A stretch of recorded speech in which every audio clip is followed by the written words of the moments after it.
أعوذ بالله من الشيطان الرجيم بسم الله الرحمن الرحيم إن الحمد لله نحمده ونستعينه ونستغفره ونؤمن به ونتوكل عليه ونعوذ بالله من شرور أنفسنا ومن سيئات أعمالنا من يهده الله فلا مضل له ومن يضلل فلا هادي له أشهد أن لا إله إلا الله وحده لا شريك له وأشهد أن سيدنا وحبيبنا ومولانا محمدا عبده ورسوله أما بعد لقد قال الله تبارك وتعالى في محكم كتابه بعد أعوذ بالله من الشيطان الرجيم بسم الله الرحمن الرحيم سبحان الذي أسرى بعبده ليلا من المسجد الحرام إلى المسجد الأقصى الذي باركنا حوله لنريه من آياتنا إنه هو السميع البصير وقال تعالى علمه شديد القوى ذو مرة فاستوى وهو بالأفق الأعلى ثم دنا فتدلى فكان قاب قوسين أو أدنى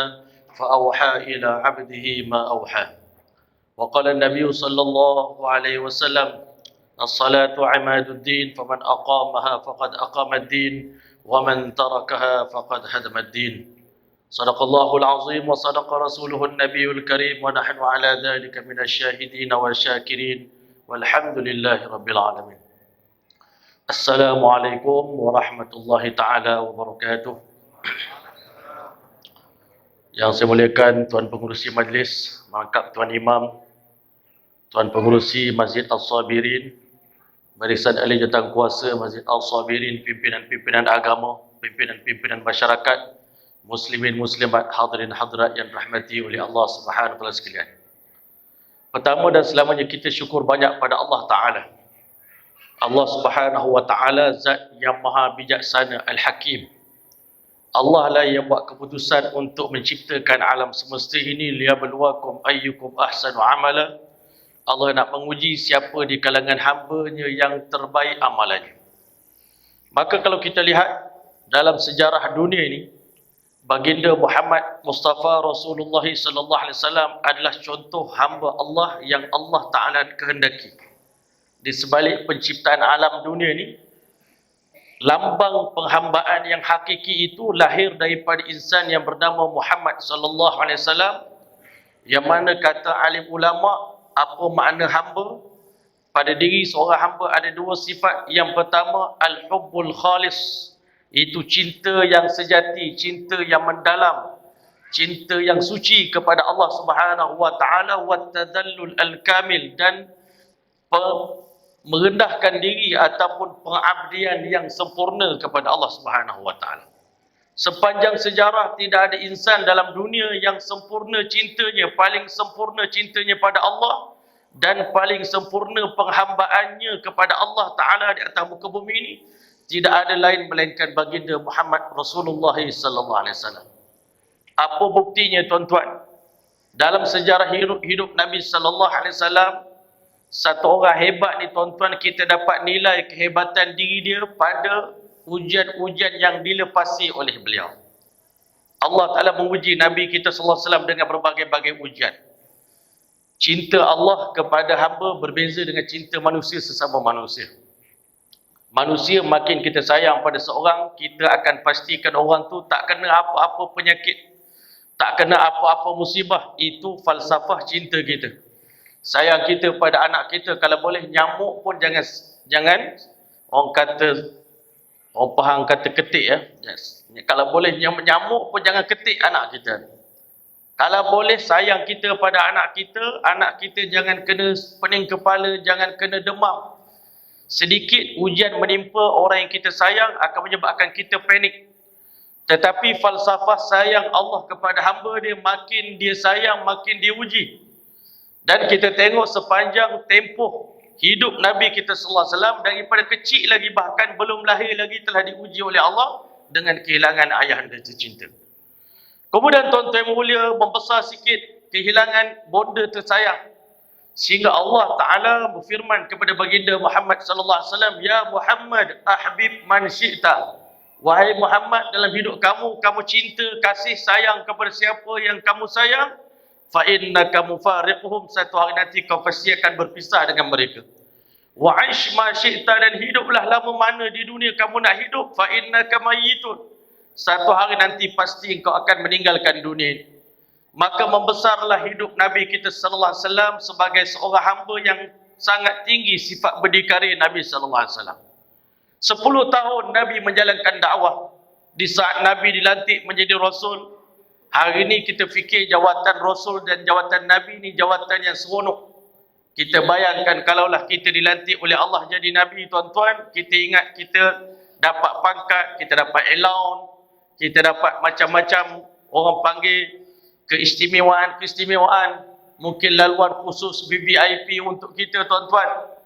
Tetapi tuan-tuan yang mulia, di sisi Allah Ta'ala, makin tinggi darjat orang tadi, makin berat ujian yang Allah Ta'ala timpakan kepada seseorang itu. Dan Nabi kita sallallahu alaihi wasallam sendiri mengaku, laqad udhitu fillah ma lam yu'dhi ahadan, aku telah disakiti kerana Allah. Untuk dapat cinta Allah ni, aku disakiti dengan kesakitan yang tak pernah dialami oleh sesiapa pun.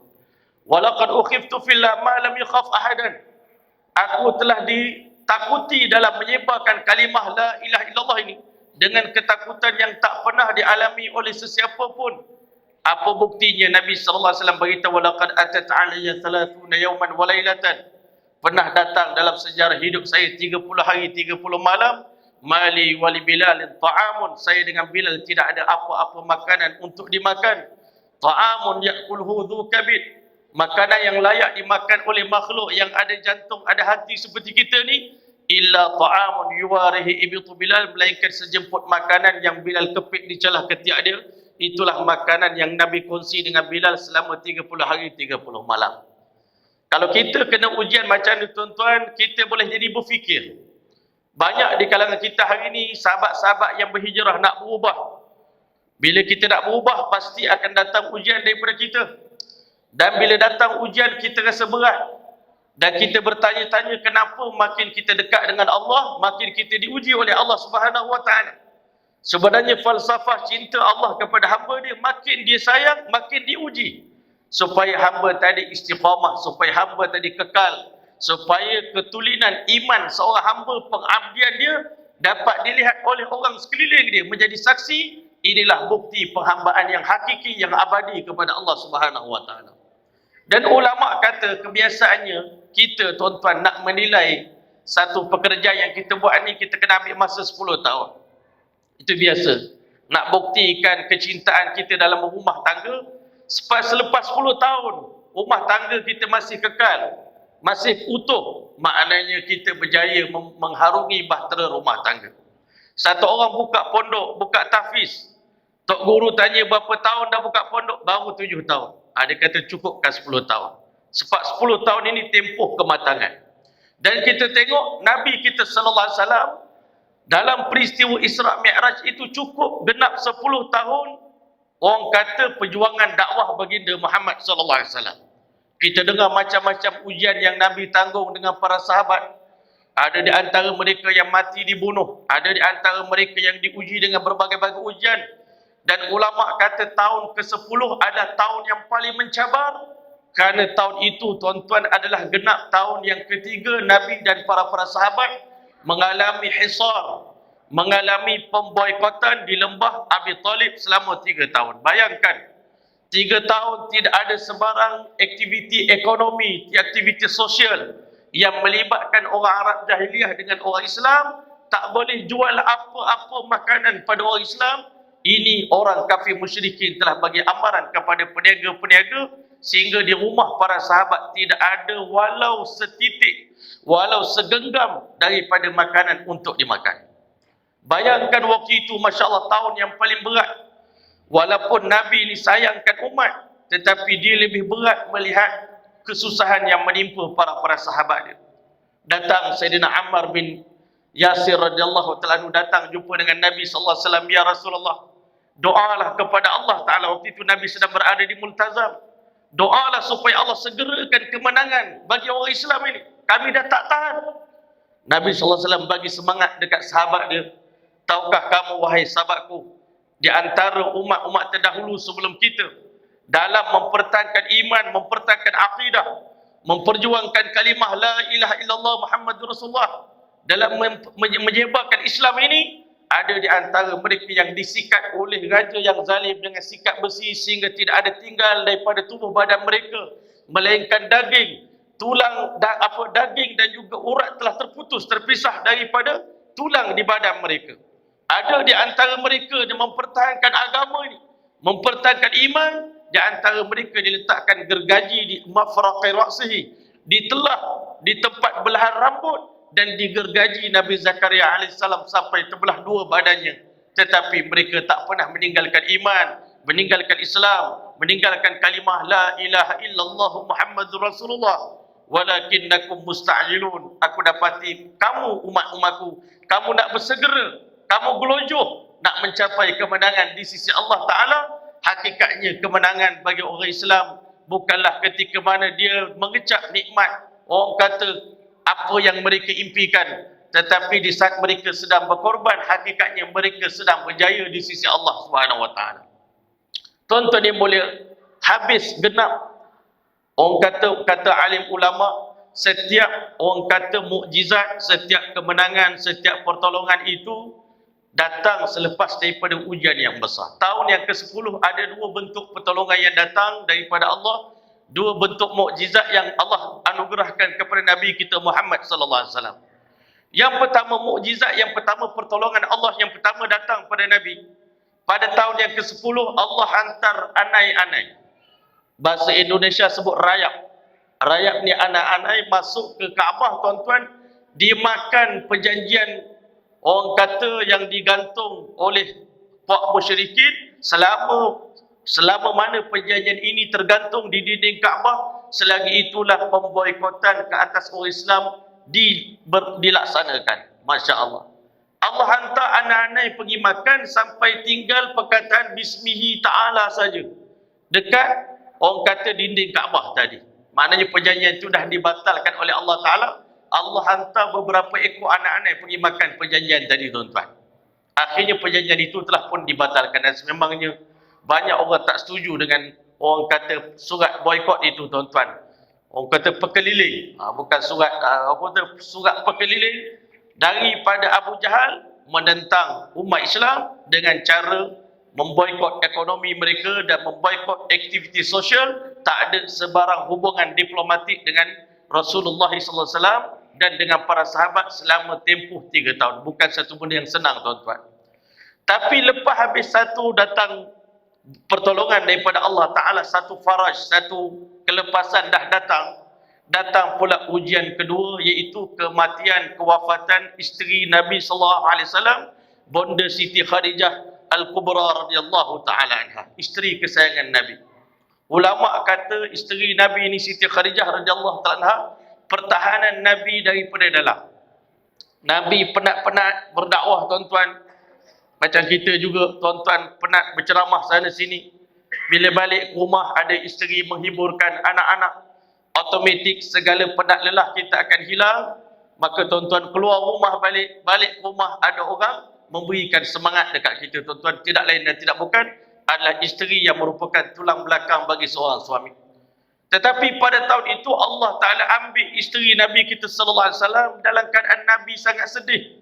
Sebab apa? Pada hari wafatnya Siti Khadijah radhiyallahu ta'ala anha, Nabi tak ada duit nak beli kain kafan untuk tutup jenazah isteri dia yang dulunya seorang yang wanita paling kaya di kota Mekah, tetapi memperjuangkan agama sampai dia jatuh miskin dan dia tak ada apa-apa lagi harta untuk ditinggalkan untuk anak dan cucunya di atas muka bumi. Kesedihan dengan kematian Siti Khadijah radhiyallahu ta'ala anha ditambah lagi, tuan-tuan, orang kata berturut-turut ujian. Baru habis pemboikotan, datang sikit bantuan daripada Allah, lega sekejap, meninggal pula isteri, lega orang kata kesedihan tak habis lagi. 15 hari selepas Khadijah meninggal dunia radhiyallahu ta'ala anha, Allah Ta'ala ambil pertahanan luar. Orang yang selama ini kalau tiap-tiap kali orang kafir Quraisy nak memukul Nabi, nak menyeksa Nabi, orang inilah akan defend Nabi SAW. Dia tidak lain dan tidak bukan adalah Abu Talib, yang merupakan pak saudara kesayangan Nabi yang Nabi anggap seperti ayah dia sendiri. Abu Talib meninggal dunia dalam keadaan Nabi memberikan harapan yang paling besar, ucaplah sekali saja kalimah la ilaha illallah, wahai pakcikku, wahai pamanku. Mudah-mudahan di hari kiamat nanti saya akan menjadi saksi di hadapan Allah Ta'ala. Saya akan syafaatkan ayahanda dengan kalimah ini. Tetapi Allah takdirkan Abu Talib meninggal dunia dalam keadaan tidak beriman kepada Allah Subhanahu Wa Ta'ala. Dan Nabi bersedih dengan kematian Abu Talib, menangis berhari-hari lamanya sehingga Allah turunkan ayat Al-Quran, innaka la tahdi man ahbabta walakinnallaha yahdi man yasha. Engkau tak mampu bagi hidayah kepada orang yang kamu kasih, hanya Allah Ta'ala saja yang mampu memberikan hidayah kepada sesiapa yang dikehendaki oleh Allah Subhanahu Wa Ta'ala. Dapat sikit orang kata motivasi pada Nabi kita sallallahu alaihi wasallam. Tapi bila Nabi tengok orang Mekah dah memang tak ada seorang pun lagi nak bagi sokongan pada dakwah Nabi kita sallallahu alaihi wasallam, sedangkan risalah Nabi ini bukan untuk orang Mekah saja, risalah Nabi untuk seluruh alam. Sebagaimana ayat yang saya baca dalam solat maghrib tadi, Allah SWT firman, wa ma arsalnaka illa rahmatan lil alamin. Tidak kami utuskan engkau wahai Muhammad tidak lain dan tidak bukan sebagai pembawa risalah kepada umat di seluruh alam. Seluruh dunia mendapat kebaikan dan rahmat daripada kerasulan baginda Muhammad sallallahu alaihi wasallam. Malaikat Jibril pun tumpang rahmat Nabi. Seluruh alam, manusia, jin, para malaikat menumpang rahmat baginda sallallahu alaihi wasallam.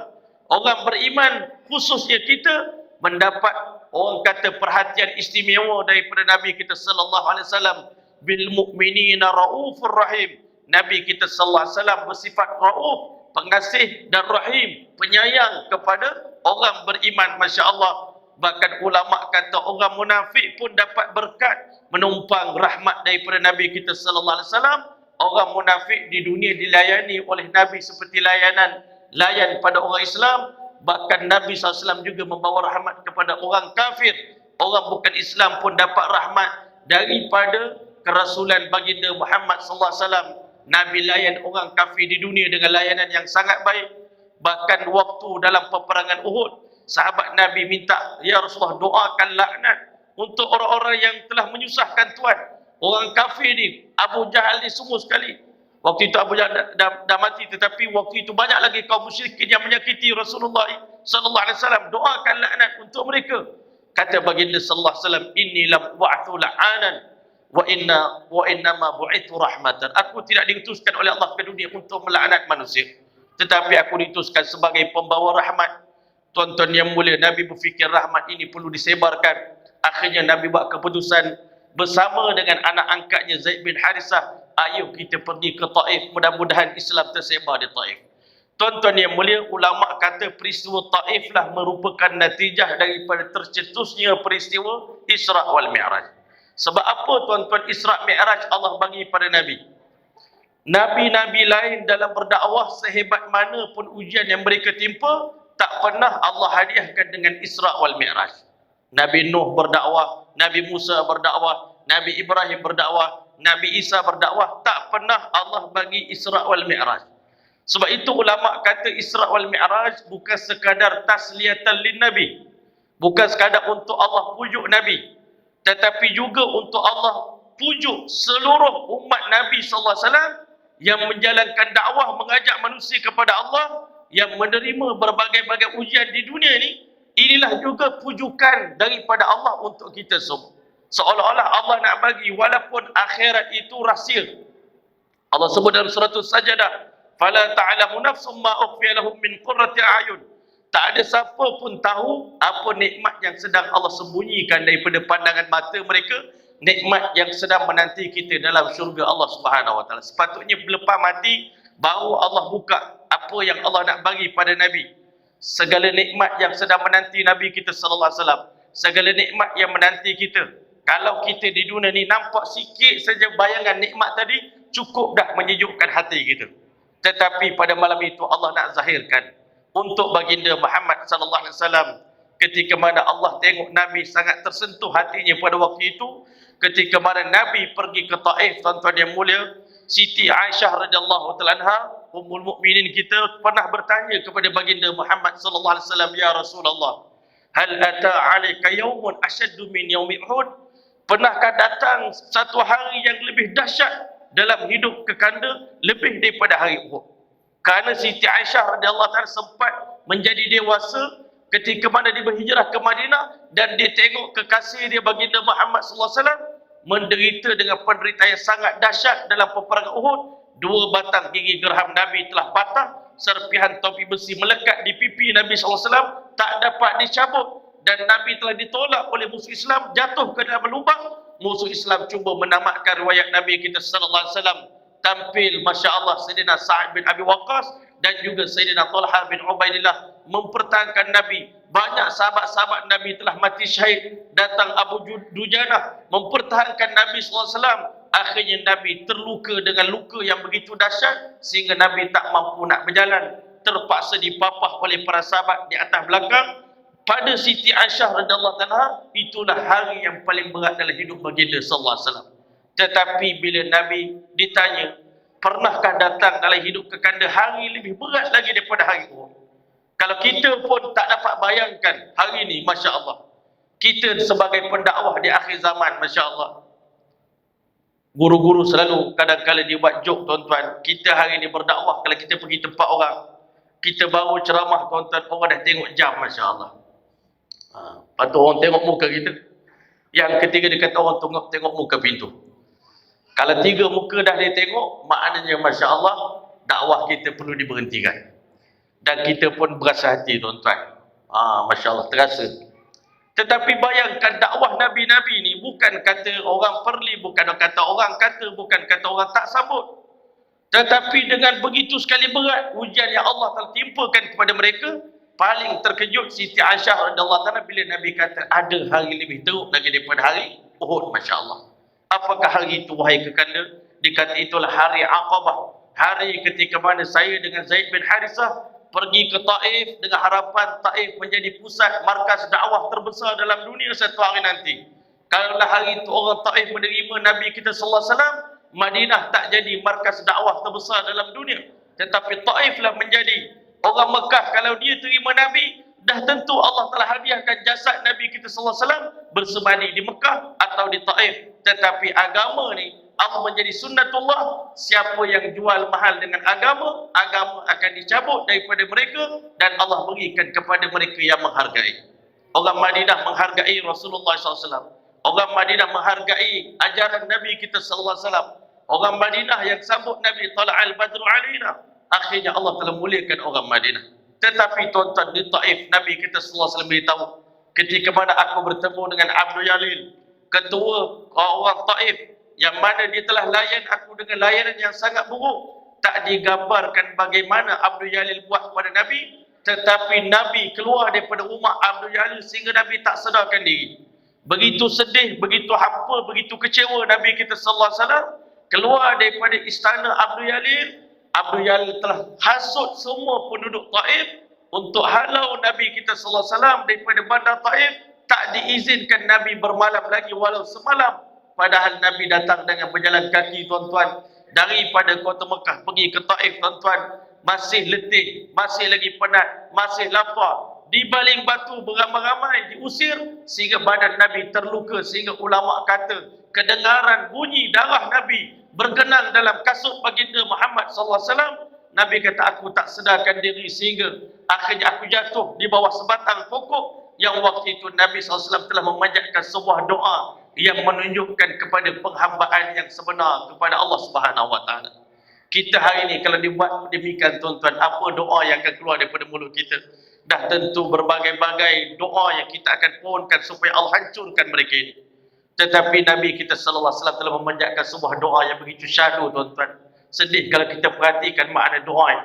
Nabi kita sallallahu alaihi wasallam beritahu, Allahumma inni, ya Allah, sesungguhnya aku ilaika ashku dha'fa quwwati, hanya kepadamu aku mampu mengadukan kelemahan daya upayaku, wa qillata hilati, kurangnya hilah aku, kemahiran aku, wa hawani 'alan nas, aku dipandang hina oleh manusia. Ya arhamar rahimin, wahai Tuhan yang Maha Pengasih di antara yang Maha Pengasih, anta rabbul mustad'afin, engkaulah Tuhan yang menguasai orang yang tertindas seperti saya pada hari ini, orang yang tersingkir seperti saya pada hari ini.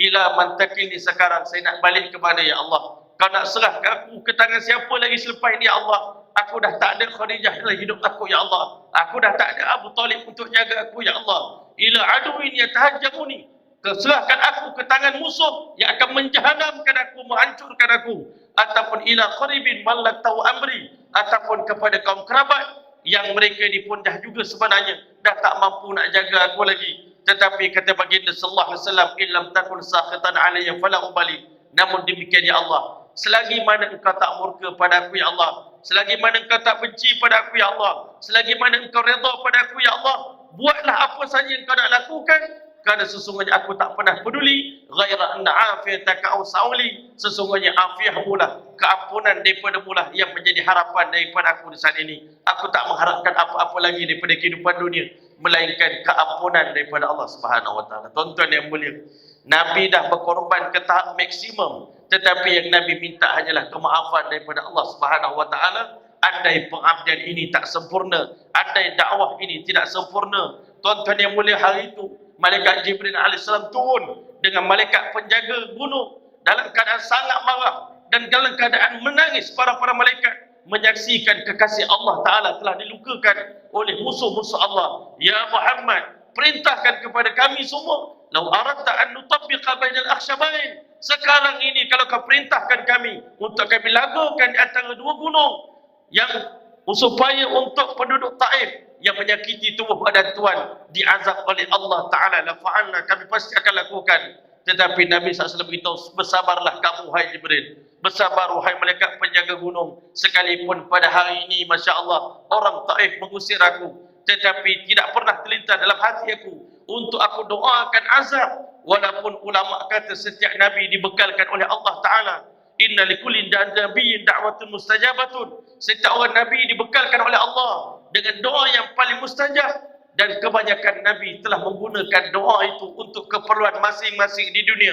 Nabi Ayub alaihissalam minta disembuhkan daripada penyakit, Nabi Zakaria alaihissalam minta supaya Allah Ta'ala bagi anak kepada dia, Allah kabulkan. Nabi Sulaiman gunakan doa itu minta kekayaan, Allah bagi kerajaan yang hebat pada Sulaiman alaihissalam. Tetapi baginda sallallahu alaihi wasallam kata, hanya aku seorang saja menyimpan doa yang paling mustajab ini untuk aku tukar kemurkaan Allah Ta'ala di padang mahsyar kepada umat menjadi syafaat daripada Allah Ta'ala, agar dapat aku bawa seluruh umat aku masuk ke syurga bersama dengan aku, terutama pendosa-pendosa besar.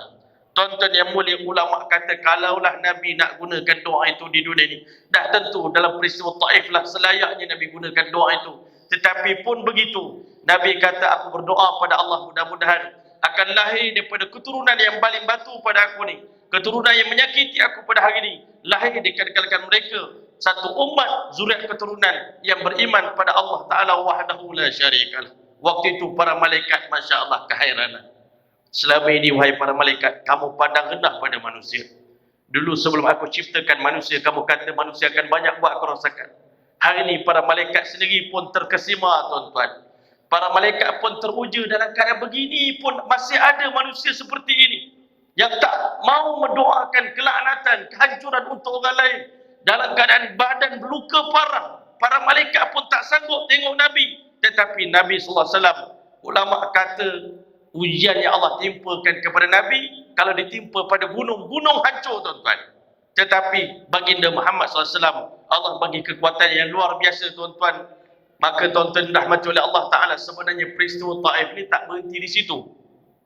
Bahkan tuan-tuan mulia, pada tahun yang kemudian itu tuan-tuan berlaku sebuah pertempuran di antara Nabi kita sallallahu alaihi wasallam dengan Bani Hawazin tuan-tuan. Masya Allah, baru ni kami pergi umrah dengan sahabat saya, Amin, Masya Allah. Kita singgah di masjid di Taif, Masjid Abdullah bin Abbas radhiyallahu anhu.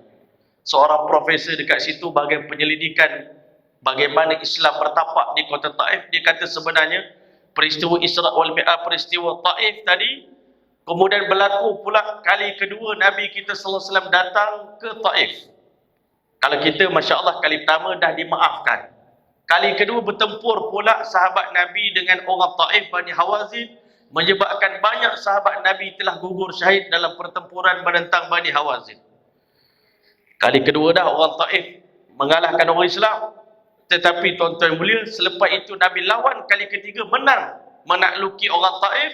Nabi tak balas dendam pada orang Taif, tetapi sebaliknya Masya Allah, Nabi duduk di Taif selama sebulan lamanya.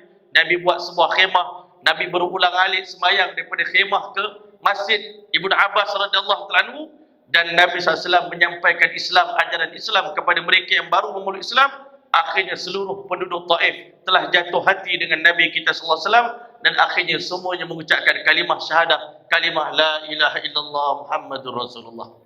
Inilah kehebatan Nabi kita, tuan-tuan. Di dunia lagi, Nabi-Nabi lain berdakwah kebanyakannya kecewa dengan umat, doakan kehancuran untuk umat. Tetapi Nabi SAW berjaya mengubah umat yang dulunya sangat bencikan Nabi kita SAW, akhirnya menjadi golongan mukminin, menjadi calon-calon ahli syurga, tuan-tuan. Inilah kehebatan Nabi kita SAW. Tuan-tuan yang mulia, Masya Allah.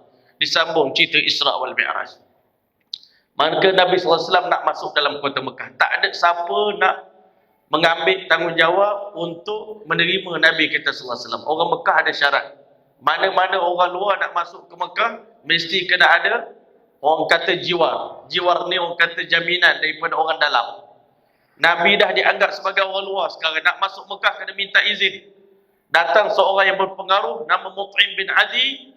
Dia kata, wahai Muhammad, aku bersedia kerana aku nampak kamu orang baik, akhlak kamu mulia. Kamu pun tak pernah buat hal pun di Mekah selama ini. Jadi dia telah buat keputusan untuk dia ambil tanggungjawab untuk jaga Nabi kita Muhammad sallallahu alaihi wasallam. Nabi masuk ke Mekah, tuan-tuan, seperti orang asing, tuan-tuan. Tetapi waktu itulah orang-orang di Mekah telah mula ejek Nabi kita sallallahu alaihi wasallam. Wahai Muhammad, betul ke Allah itu wujud? Wahai Muhammad, nampak gayanya semua manusia dah bencikan kamu, hatta Allah pun juga dah bencikan kamu. Di manakah Allah kamu ketika mana orang Taif balik batu pada kamu? Di manakah Allah kamu ketika mana kamu sedang ditimpa dengan ujian yang berat-berat ini? Kamu dalam kesedihan, tapi nampaknya Allah kamu belum tolong kamu. Ini perli yang sangat menyakitkan hati daripada kaum musyrikin waktu itu, tuan-tuan mulia. Allah turunkan dua ayat Quran. Yang pertama Allah turunkan wadduha wal laili idza saja ma wadda'aka rabbuka wa ma qala. Tuhan tak pernah tinggalkan kamu, Allah tak pernah biarkan kamu. Apa buktinya? Malam ini wahai Jibril alaihissalam, Allah telah tengok pada malam itu Nabi sangat sedih, tuan-tuan. Nabi menangis teresak-esak sampai tertidur Nabi kita sallallahu alaihi wasallam. Banyak riwayat di mana berlaku peristiwa itu. Ada kata dalam rumah Sayyidatina Ummu Hani radhiyallahu ta'ala, ada kata Nabi sedang berbaring di tepi Kaabah waktu itu, tuan-tuan. Yang penting Nabi sallallahu alaihi wasallam waktu itu dalam keadaan tidur, nyenyak tidur, tuan-tuan. Dalam keadaan masih lagi bersedih, tuan-tuan, dengan kejadian yang berlaku menimpa diri dia. Tuan-tuan yang mulia, pada malam itulah Allah Subhanahu wa taala beritahu, wahai Jibril, malam inilah malam yang aku nak kau jemput kekasih aku Muhammad sallallahu alaihi wasallam untuk bawa ke langit. Aku tak nak lagi dia diejek, aku tak nak lagi dia dihina, aku tak nak lagi dia bersedih. Malam ini aku akan pujuk untuk aku buktikan sesungguhnya Allah Ta'ala itu innahu huwas sami'ul basir. Allah Ta'ala itu maha mendengar, maha melihat segala benda yang berlaku ke atas diri kekasih dia baginda Muhammad sallallahu alaihi wasallam. Malam itu Allah nak iktiraf penghambaan Nabi kita sallallahu alaihi wasallam, pengabdian Nabi kita sallallahu alaihi wasallam, al-hubbul khalis wa tadhallul kamil, cinta yang sejati dan pengabdian yang mendalam daripada baginda Muhammad sallallahu alaihi wasallam kepada Allah Taala, melayakkan Nabi diisrakan dan dimi'rajkan oleh Allah Subhanahu wa taala. Nabi tengah tidur. Seorang malaikat tanya, macam mana kita nak bawa dia berjalan ni, tuan? Sedangkan dia tengah tidur. Orang tidur macam mana nak dibawa berjalan?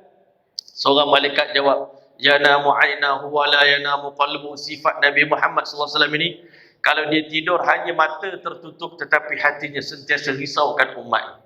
Sentiasa risaukan umat, macam mana setiap di kalangan umat dia dapat selamat daripada azab Allah. Semua umat ini dapat masuk syurga Allah Ta'ala. Semua Nabi-Nabi paling mengharapkan dialah golongan paling ramai nanti pengikut untuk dibawa masuk ke syurga Allah Subhanahu Wa Taala. Itu kerisauan Nabi. Maka akhirnya dibawa Nabi kita sallallahu alaihi wasallam di tepi telaga Zamzam.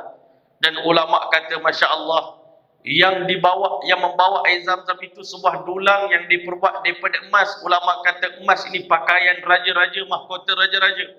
Untuk Nabi kita sallallahu alaihi wasallam tak boleh pakai emas di dunia ni, tetapi yang membawa air Zamzam yang di atasnya Masya Allah ada iman dan hikmah di atas telaga, di atas dulang tersebut. Dan akhirnya dada Nabi kita sallallahu alaihi wasallam dibelah oleh malaikat Jibril alaihissalam, dan dicuci kotoran-kotoran daripada dada Nabi kita sallallahu alaihi wasallam. Tidak tersisa sebarang kotoran Nabi kita adalah seorang yang maksum, yang suci lagi disucikan oleh Allah Subhanahu wa taala. Ulama kata ketika mana Nabi Musa alaihissalam berdoa, Rabbi syrah li sadri wa yassir li amri wa hlul 'uqdatam min lisani yafqahu qawli.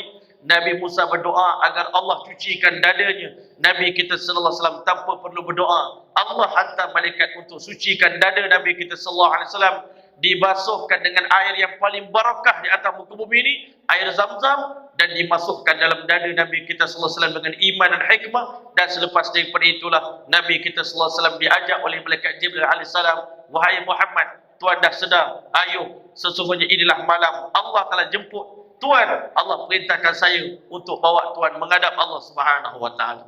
Nabi kita sallallahu alaihi wasallam naik burak, tuan-tuan, kenderaan yang yada'u hafirahu 'inda muntaha tarafi. Dia letak kuku dia di mana penghujung mata dia melihat. Dia tengok mana kuku dia sampai sana, tuan-tuan. Itu kelajuan burak yang begitu dahsyat. Dan tuan-tuan mulia, pada malam itu apa hebatnya Isra' wal Mi'raj ini? Ulama kata dalam malam itu ada dua benda yang paling signifikan, yang paling dahsyat yang Allah bagi pada Nabi kita sallallahu alaihi wasallam, iaitu yang pertama, Allah bawa Nabi kita sallallahu alaihi wasallam berrihlah, tuan-tuan. Kalau kita dengar perkataan ulama-ulama membahaskan perjalanan Isra' wal Mi'raj, disebut dengan nama rihlah. Rihlah Isra' wa rihlah al-Mi'raj. Perjalanan Isra' dan perjalanan Mi'raj, masya-Allah.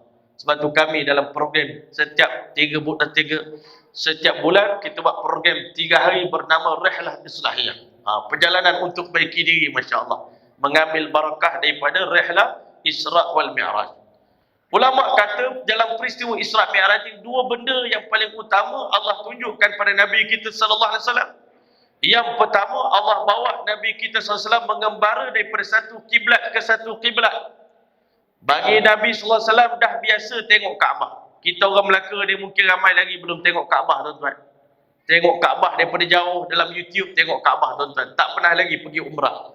Yang belum pergi umrah boleh cepat-cepat daftar pergi umrah dan haji, insya-Allah. Nabi kita sallallahu alaihi wasallam bukan kata setakat menengok Kaabah. Pada hari Nabi lahir, Nabi dah dibawa oleh Abdul Muttalib masuk ke dalam Kaabah. Bukan sekadar tengok dah masuk kat dalam. Tetapi Nabi kita sallallahu alaihi wasallam belum pernah tengok kiblat para Nabi sebelum baginda sallallahu alaihi wasallam, iaitu Baitul Maqdis. Kita pun kalau dapat peluang pergi Baitul Maqdis, insya-Allah sangat-sangat teruja. Lebih-lebih lagi lah Nabi kita sallallahu alaihi wasallam dengar moyang dari Nabi Ibrahim datang daripada Palestin, daripada Al-Quds datang ke Mekah, tuan-tuan. Moyang Nabi, banyak lagi sahabat-sahabat rakan seperjuangan Nabi kita sallallahu alaihi wasallam.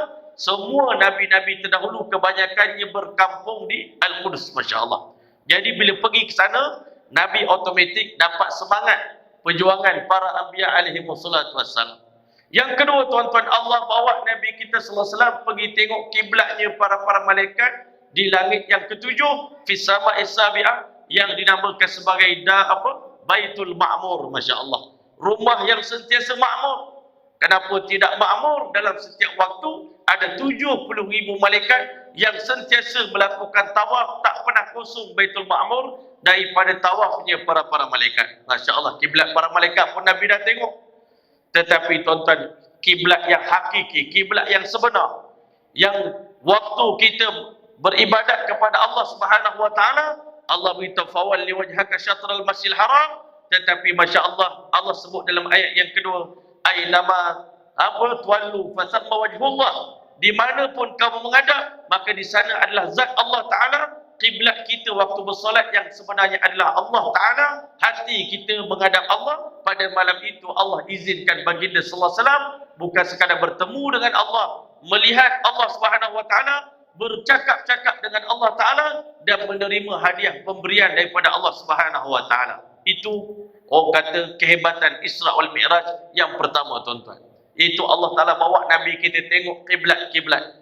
Supaya kita hari ini, tuan-tuan, orang Islam jangan hilang kiblat. Jangan hilang arah tuju di akhir zaman, tuan-tuan. Kita ada kiblat kita. Sebab itu, tuan-tuan, setiap kali nak sembahyang, kita digalakkan memperbetulkan arah kiblat. Supaya bila betul kiblat, insya-Allah betul lah perjalanan hidup kita. Jangan sampai kita hilang kiblat.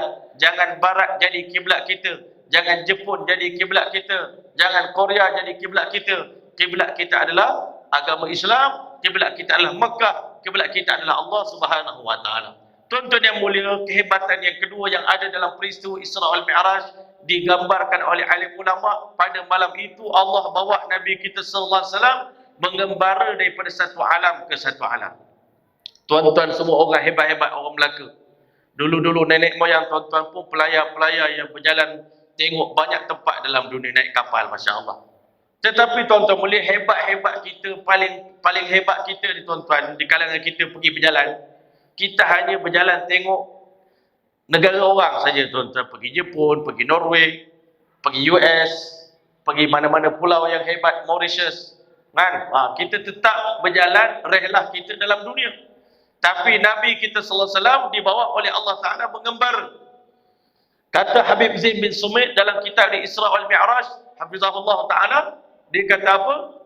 Perjalanan yang pertama Allah tunjuk pada Nabi kita sallallahu alaihi wasallam, walaupun Nabi tidak masuk ke alam yang pertama iaitu alam barzakh, tetapi gambaran yang Nabi tengok sepanjang perjalanan Isra wal Mi'raj itu, yang kita selalu dengar ustaz-ustaz sebut, Nabi nampak orang, masya-Allah, sebahagian mereka ada daging yang segar di tangan tetapi makin makan bangkai di mulut dia. Itu adalah gambaran penzina-penzina yang ada isteri yang halal di rumah tetapi tetap nak berzina dengan isteri yang haram. Ada di antara mereka, masya-Allah, yang menggunting lidahnya, masya-Allah, walaupun berbagai-bagai gambaran, sebenarnya itu adalah bayangan daripada alam barzakh, alam kubur yang dilihat oleh baginda Muhammad sallallahu alaihi wasallam. Nabi nampak seorang lelaki, Nabi Musa alaihissalam, sedang semayang dalam kubur dia di atas tanah pasir yang berwarna merah, masya-Allah. Nabi kita sallallahu alaihi wasallam mencium bau harum yang datang daripada sebuah kubur, masya-Allah. Hari ini tuan-tuan yang mulia, ada orang alim di kalangan kita, bila dia mati, banyak orang tercium bau wangi daripada kubur dia. Tapi biasanya wangi itu seminggu, 2 minggu lepas tu hilang. Bau wangi yang paling harum tuan-tuan kekal sampai sekarang adalah wangi kubur syuhada Uhud, tuan-tuan. Kalau pergi ke kuburan Uhud, tuan-tuan, kita duduk diam-diam, tiba-tiba kita akan cium bau wangi harum kasturi, tuan-tuan. Begitulah juga kalau kita hari ini pergi ke makam Bonda Siti Khadijah radhiyallahu taala anha, kita akan cium sikit-sikit bau kasturi. Tetapi pada malam itu Nabi kita sallallahu alaihi wasallam mencium bau harum kasturi yang datang daripada kubur seorang wanita salihah yang bernama, bukan nama dia Masyitah, sifat dia, kerja dia Masyitah, tukang sikat. Masyitah tu maknanya tukang sikat rambut. Anak perempuan Fir'aun, nama dia tak tahu, tetapi Masyitah itu gelaran yang ulama bagi pada dia. Dia dah mati ribu-ribu tahun, tetapi masya-Allah, orang yang soleh selepas mati, kubur dia akan diziarahi, kubur dia akan berbau wangi. Orang yang masya-Allah berjuang untuk agama, tuan-tuan, selepas mati sejarahnya akan ditulis oleh orang, tuan-tuan, masya-Allah. Jadi malam itu Nabi tercium bau harum kasturi yang begitu indah. Nabi nampak sebuah cahaya naik ke langit, sebuah cahaya turun ke bumi. Ditanya pada Jibril alaihissalam, Jibril beritahu, itulah cahaya amalan kita buat. Amalan naik ke langit dan turun keputusan daripada Allah Ta'ala. Keputusan yang baik kalau amal kita baik, keputusan yang buruk kalau amal kita buruk. Berbagai gambaran Nabi tengok satu orang yang bersedekah, yang berjihad di jalan Allah Ta'ala, dia sama seperti satu orang yang menanam sebatang pokok. Sekarang kita tanam, sekarang juga pokok itu berbuah dan langsung siap untuk dimakan. Tak rugi orang bersedekah. Jadi sebab itu tuan-tuan, gambaran ini dilihat oleh baginda sallallahu alaihi wasallam. Sehingga Nabi SAW beritahu, ma ra'aitu manzaran qattun illa wal qabru afza'u minhu. Tak pernah aku tengok pemandangan melainkan kubur lah yang paling menakutkan. Sebab itu pelajaran pertama yang kita nak belajar daripada Isra wal Mi'raj, ibrah dia tuan-tuan, berlindungilah diri kita semua daripada azab kubur, masya-Allah. Macam mana cara nak melindungi diri kita daripada azab kubur?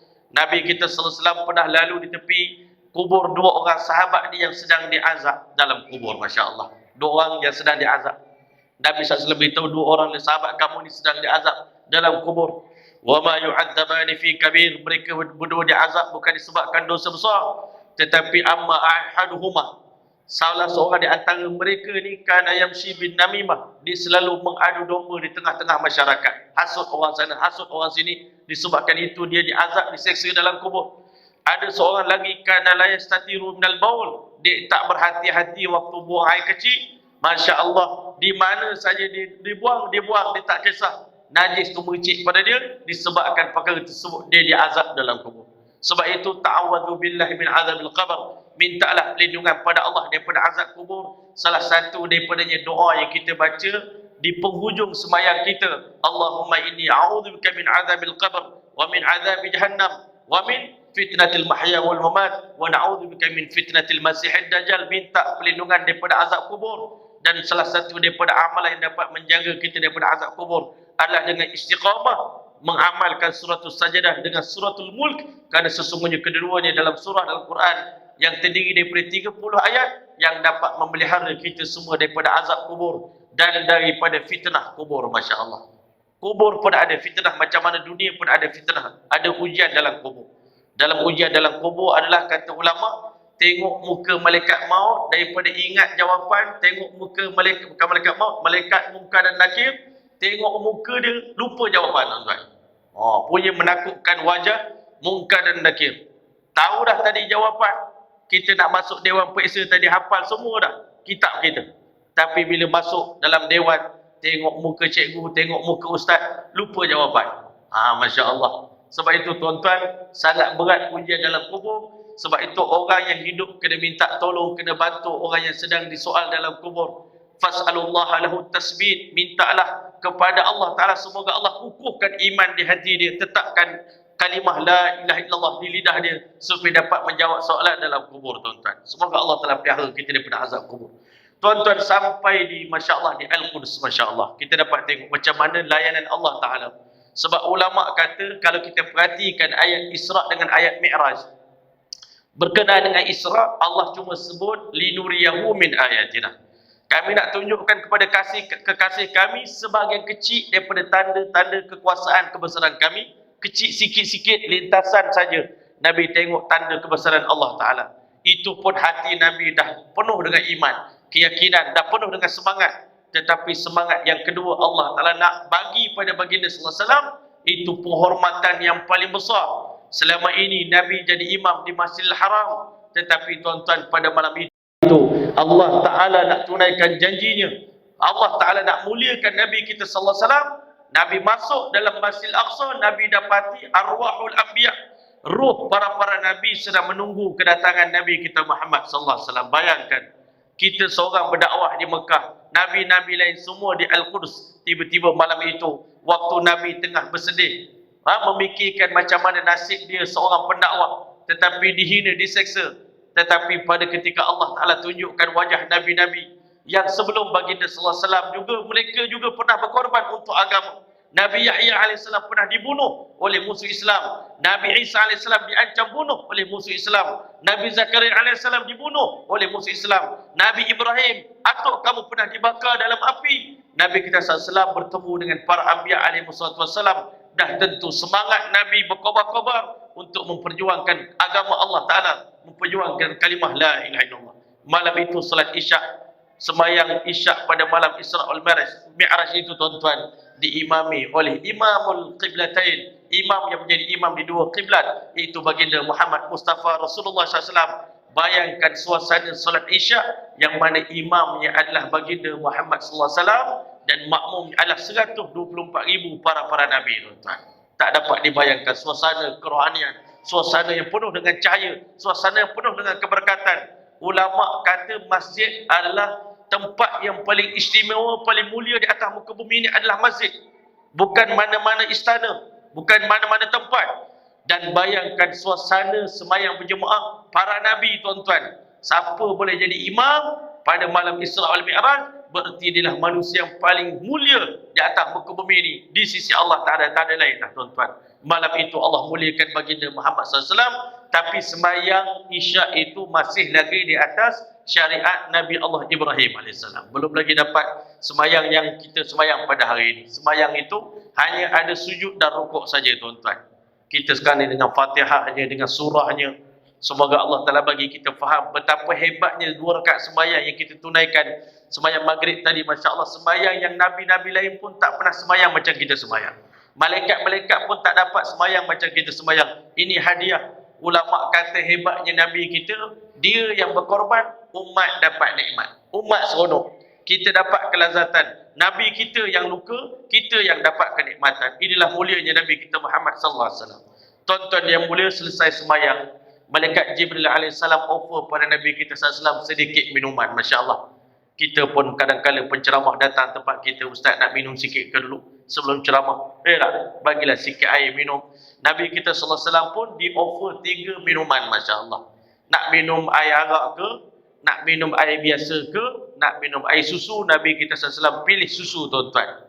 Masya Allah, susu melambangkan ilmu, hikmah, ma'rifah. Nabi kita SAW minum, dan Jibril AS mendoakan, hudi tawahudiat ummatuka. Dalam buat pilihan di antara 3 pilihan tadi pun, Nabi memilih sesuatu yang Allah Ta'ala suka. Maka mudah-mudahan umat Tuan pula juga kekal di atas hidayah. Umat Tuan juga mampu memilih yang terbaik untuk kehidupan dunia dan akhirat mereka.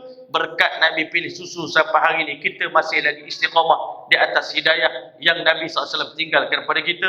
Inilah berkatnya Nabi kita Muhammad SAW. Dibuat pekerjaan ini ribuan tahun dulu, sampai hari ini kita juga dapat untungnya. Masya Allah. Sebab itu kita tak dapat nak bayar jasa baik Nabi kita SAW pada kita. Tuan-tuan, kita buat baik macam mana pun di atas muka bumi ini, hebat macam mana pun sedekah, puasa, zakat, haji kita, dakwah kita, tuan-tuan, kita tak dapat bayar sebesar zarah daripada susah payah pengorbanan kasih sayang Nabi kepada kita semua. Sebab itulah kita hanya mampu berdoa pada Allah.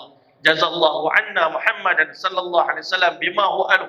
Semoga Allah saja yang mampu membayar, membalas bagi pihak kami umat akhir zaman untuk Nabi kami sallallahu alaihi wasallam balasan yang selayak dengan pengorbanan dan kedudukan baginda Muhammad sallallahu alaihi wasallam. Kami tak mampu nak balas. Cuma hanya Nabi sallallahu alaihi wasallam beritahu pengorbanan Abu Bakar saja yang mana aku tak mampu nak balas pengorbanan dia untuk umat ini. Masya Allah, dalam peperangan Tabuk yang juga berlaku dalam bulan Rejab, tuan-tuan yang mulia, hari itu para sahabat telah korban dengan korban yang begitu tinggi. Sayyidina Uthman radhiyallahu anhu, Nabi suruh berinfak, diinfak 1000 ekor unta, dan Masya Allah 500 atau 100 ekor kuda, tuan-tuan, dibelanjakan di jalan Allah Subhanahu Wa Taala. Dibawa duit dinar dalam orang kata lengan baju dia, 1000 dinar dipenuhkan dalam lengan baju dia, curah depan Nabi SAW. Nabi SAW beritahu, ma dharra Uthman ba'da hadzal yaum bima amila, ma amila Uthman ba'da al-yaum. Sayyidina Uthman selepas daripada hari peperangan Tabuk ini, Sayyidina Uthman buatlah apa dosa pun tetap tak diampunkan oleh Allah, telah dimaafkan oleh Allah kerana pengorbanan begitu besar dilakukan oleh Uthman. Tetapi paling terkejut para sahabat bila Nabi SAW tanya pada Abu Bakar As-Siddiq radhiyallahu anhu, "Madza tarakta?" Apa yang kamu tinggalkan untuk ahli baitika, untuk ahli keluarga kamu? Abu Bakar As-Siddiq radhiyallahu anhu jawab pada Nabi kita sallallahu alaihi wasallam, "Taraktullaha wa rasulah." Aku hanya tinggal Allah dan Rasul saja untuk keluargaku. Tak ada duit, tak ada makanan, tak ada apa-apa harta lagi untuk keluargaku. Kerana hari itu Abu Bakar telah belanjakan seluruh harta dia untuk membeli kasih sayang dan redha daripada Allah Subhanahu Wa Taala. Tuan-tuan boleh diringkaskan cerita, dibawakan Mi'raj untuk bawa Nabi kita sallallahu alaihi wasallam naik ke langit, tuan-tuan. Ulama kata Mi'raj ini ada 2 tafsir. Yang pertama, seperti tangga yang bawa Nabi kita SAW masa'id, macam lift, bawa Nabi naik ke langit, tuan-tuan. Laju, bukan sekejap. Kita ini naik tower tinggi-tinggi, tuan-tuan, zoom sampai, tuan-tuan. Tapi Nabi lagi pantas, tuan-tuan. Ada ulama kata Nabi SAW naik Mi'raj, sajadah yang dianyam daripada benang emas membawa Nabi kita SAW terbang bersama dengan Jibril AS, naik ke perjalanan 500 tahun perjalanan daripada muka bumi sampai ke langit yang pertama, tuan-tuan, bersama dengan Jibril AS. Maka di langit Allah beritahu, walaqad ra'a min ayat rabbihil kubra. Allah di langit akan tunjukkan bukan tanda kecil-kecil, bukan sepintah lalu, tengok dengan mata tanda kebesaran Allah yang terbesar sekali. Tanda yang pertama, tuan-tuan, Nabi tengok, iaitu Nabi kita sallallahu alaihi wasallam di langit yang pertama melihat wajah dan juga bentuk fizik asal malaikat Jibril alaihissalam. Masya-Allah. Selama ini aku berkawan dengan dia, aku tak kenal siapa dia rupanya. Selama ini jumpa bersembang dengan Jibril, tak pernah rasa takut bila jumpa Jibril. Mula-mula je rasa takut, lama-lama rindu. Tapi rupa-rupanya dia datang jumpa aku menyamar dalam rupa seorang manusia.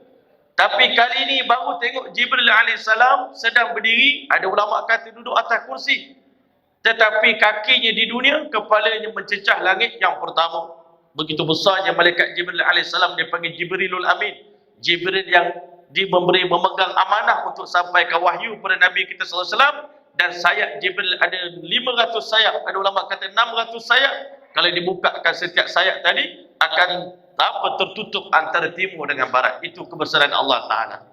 Nabi tengok Jibril besar itu, bayangkan bukan satu Jibril malaikat yang Allah ciptakan, banyak para malaikat yang Allah ciptakan, Masya Allah, uli ajnihati mathna wa thulatha wa ruba', banyak malaikat yang ada berbagai-bagai sayap. Ini baru satu makhluk yang Allah ciptakan, baru sekali aku tengok tanda kebesaran Allah Ta'ala, tak dapat dibayangkan.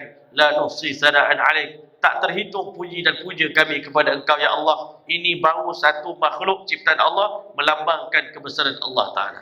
Tanda kebesaran Allah yang kedua Nabi tengok tuan-tuan, iaitu Nabi memandang dunia daripada langit pertama ni tuan-tuan. Nabi tengok dunia menjadi begitu kecil seperti sebentuk cincin yang terlontar di tengah padang pasir yang luas.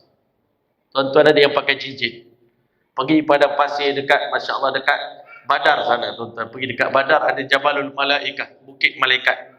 Pasir dia halus tuan-tuan, ambil cincin balik. Lepas tu pergi cari cincin tu, jumpa tak tuan-tuan? Kan? Payah tak jumpa, entah tenggelam dalam pasir ke, cari tak jumpa-jumpa. Yang penting kita tengok semua berkelip. Tuan-tuan mulia, malaikat-malaikat tengok bumi ni seperti tengok sebentuk cincin tuan-tuan di tengah padang pasir yang luas. Jadi sebab itu tuan-tuan, apa pelajaran dia? Kalau dunia sebesar sebentuk cincin, negeri Melaka ni besar mana tuan-tuan? Kampung Gelam ni besar mana pula?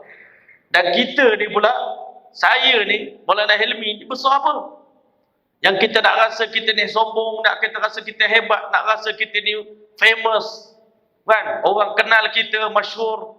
Kita rasa orang kena respect dengan kita, you should respect to me, you know? Kan? Awak kena hormat dekat saya tahu. Masya Allah, you kena panggil saya begini-begini panggilan. Oh, marah orang tu. Sedangkan kita ni tak ada siapa-siapa pun, malaikat di langit tak kenal kita. Hanya saja masjid Kampung Gelam pada malam ini bercahaya pada penduduk langit sebagaimana bintang-bintang bergemerlapan mencahayakan penduduk bumi. Malaikat kata di Kampung Gelam sekarang ada sebuah majlis ilmu, majlis zikrullah. Apa majlisnya pun kita tahu, yang penting kita nampak cahaya di kampung itu, Masya Allah.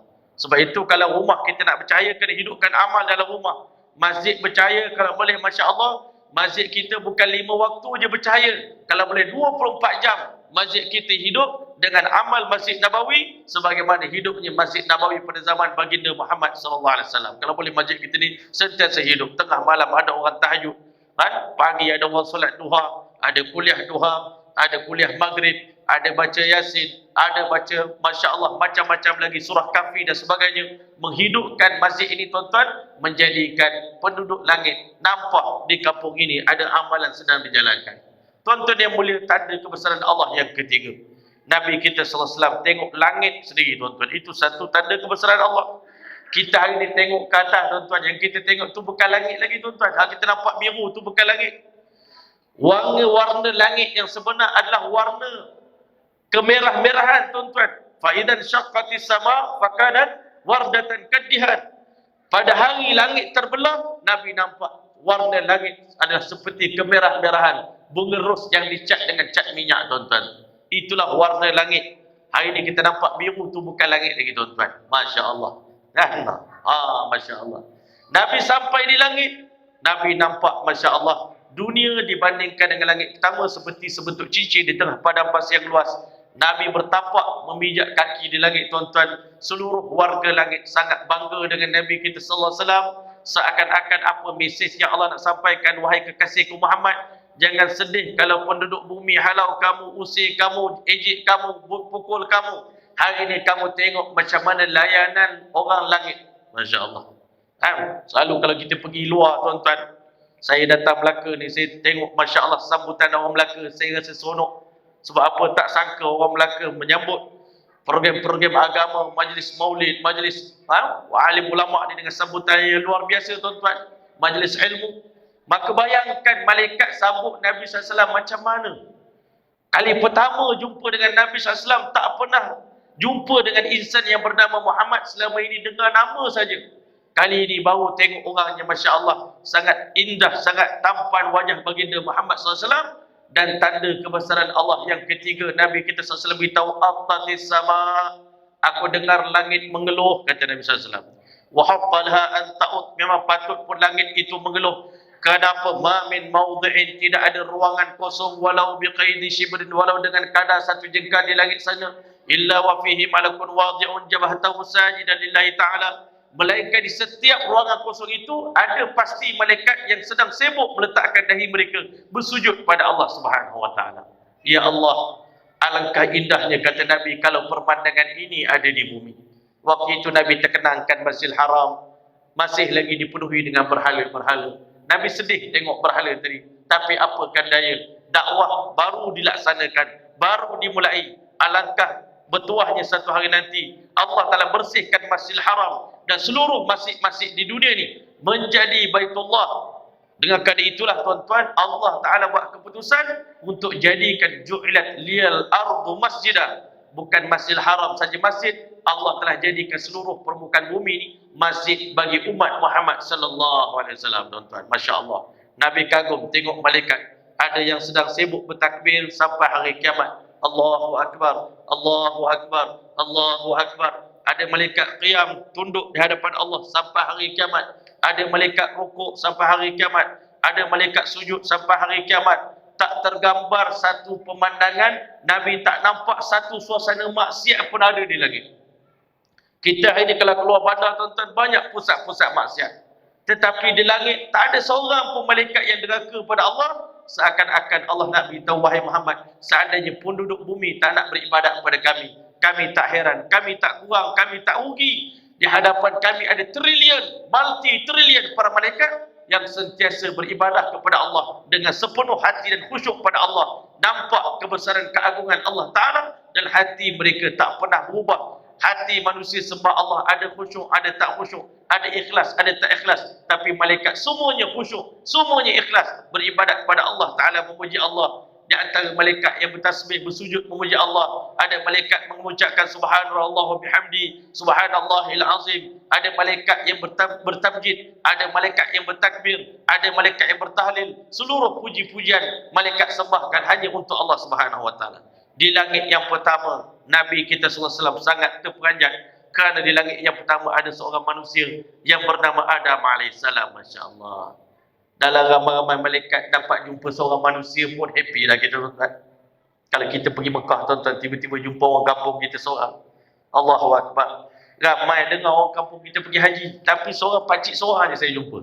Jumpa seorang orang kampung pun rasa happy lah, tuan-tuan. Nabi kita sallallahu alaihi wasallam, Allah Ta'ala nak tunjuk tanda kebesaran Allah yang keempat, iaitu arwahul mu'minin ba'dal maut. Roh orang beriman selepas mati di mana mereka diletakkan? Arwahul mu'minin ba'dal maut fil 'illiyin. Allah angkat roh orang beriman ni, diangkat di 'illiyin. 'Illiyin ni alam yang tinggi. Malaikat Nabi Adam AS diletakkan di langit yang pertama, posisinya kerana rohnya hebat, tuan-tuan. Allahu Akbar. Supaya mudah-mudahan roh kita juga diletakkan di 'illiyin.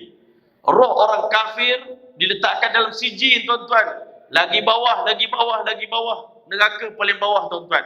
Rohnya terseksa sebelum datangnya alam akhirat. Arwahul mu'minin, rohnya bergembira. Hari ini kita beribadat dalam suasana malaikat, tuan-tuan. Kita tak nampak malaikat. Kita duduk dalam majlis ilmu, kita tak nampak malaikat. Kita semayang berjemaah, kita tak nampak malaikat semayang sama dengan kita. Waktu kita sakit, kita tak nampak malaikat ziarah kita waktu kita sakit. Dekat kita nak mati, malaikat cakap, nahnu awliya'ukum fil hayati dunia wa fil akhirah.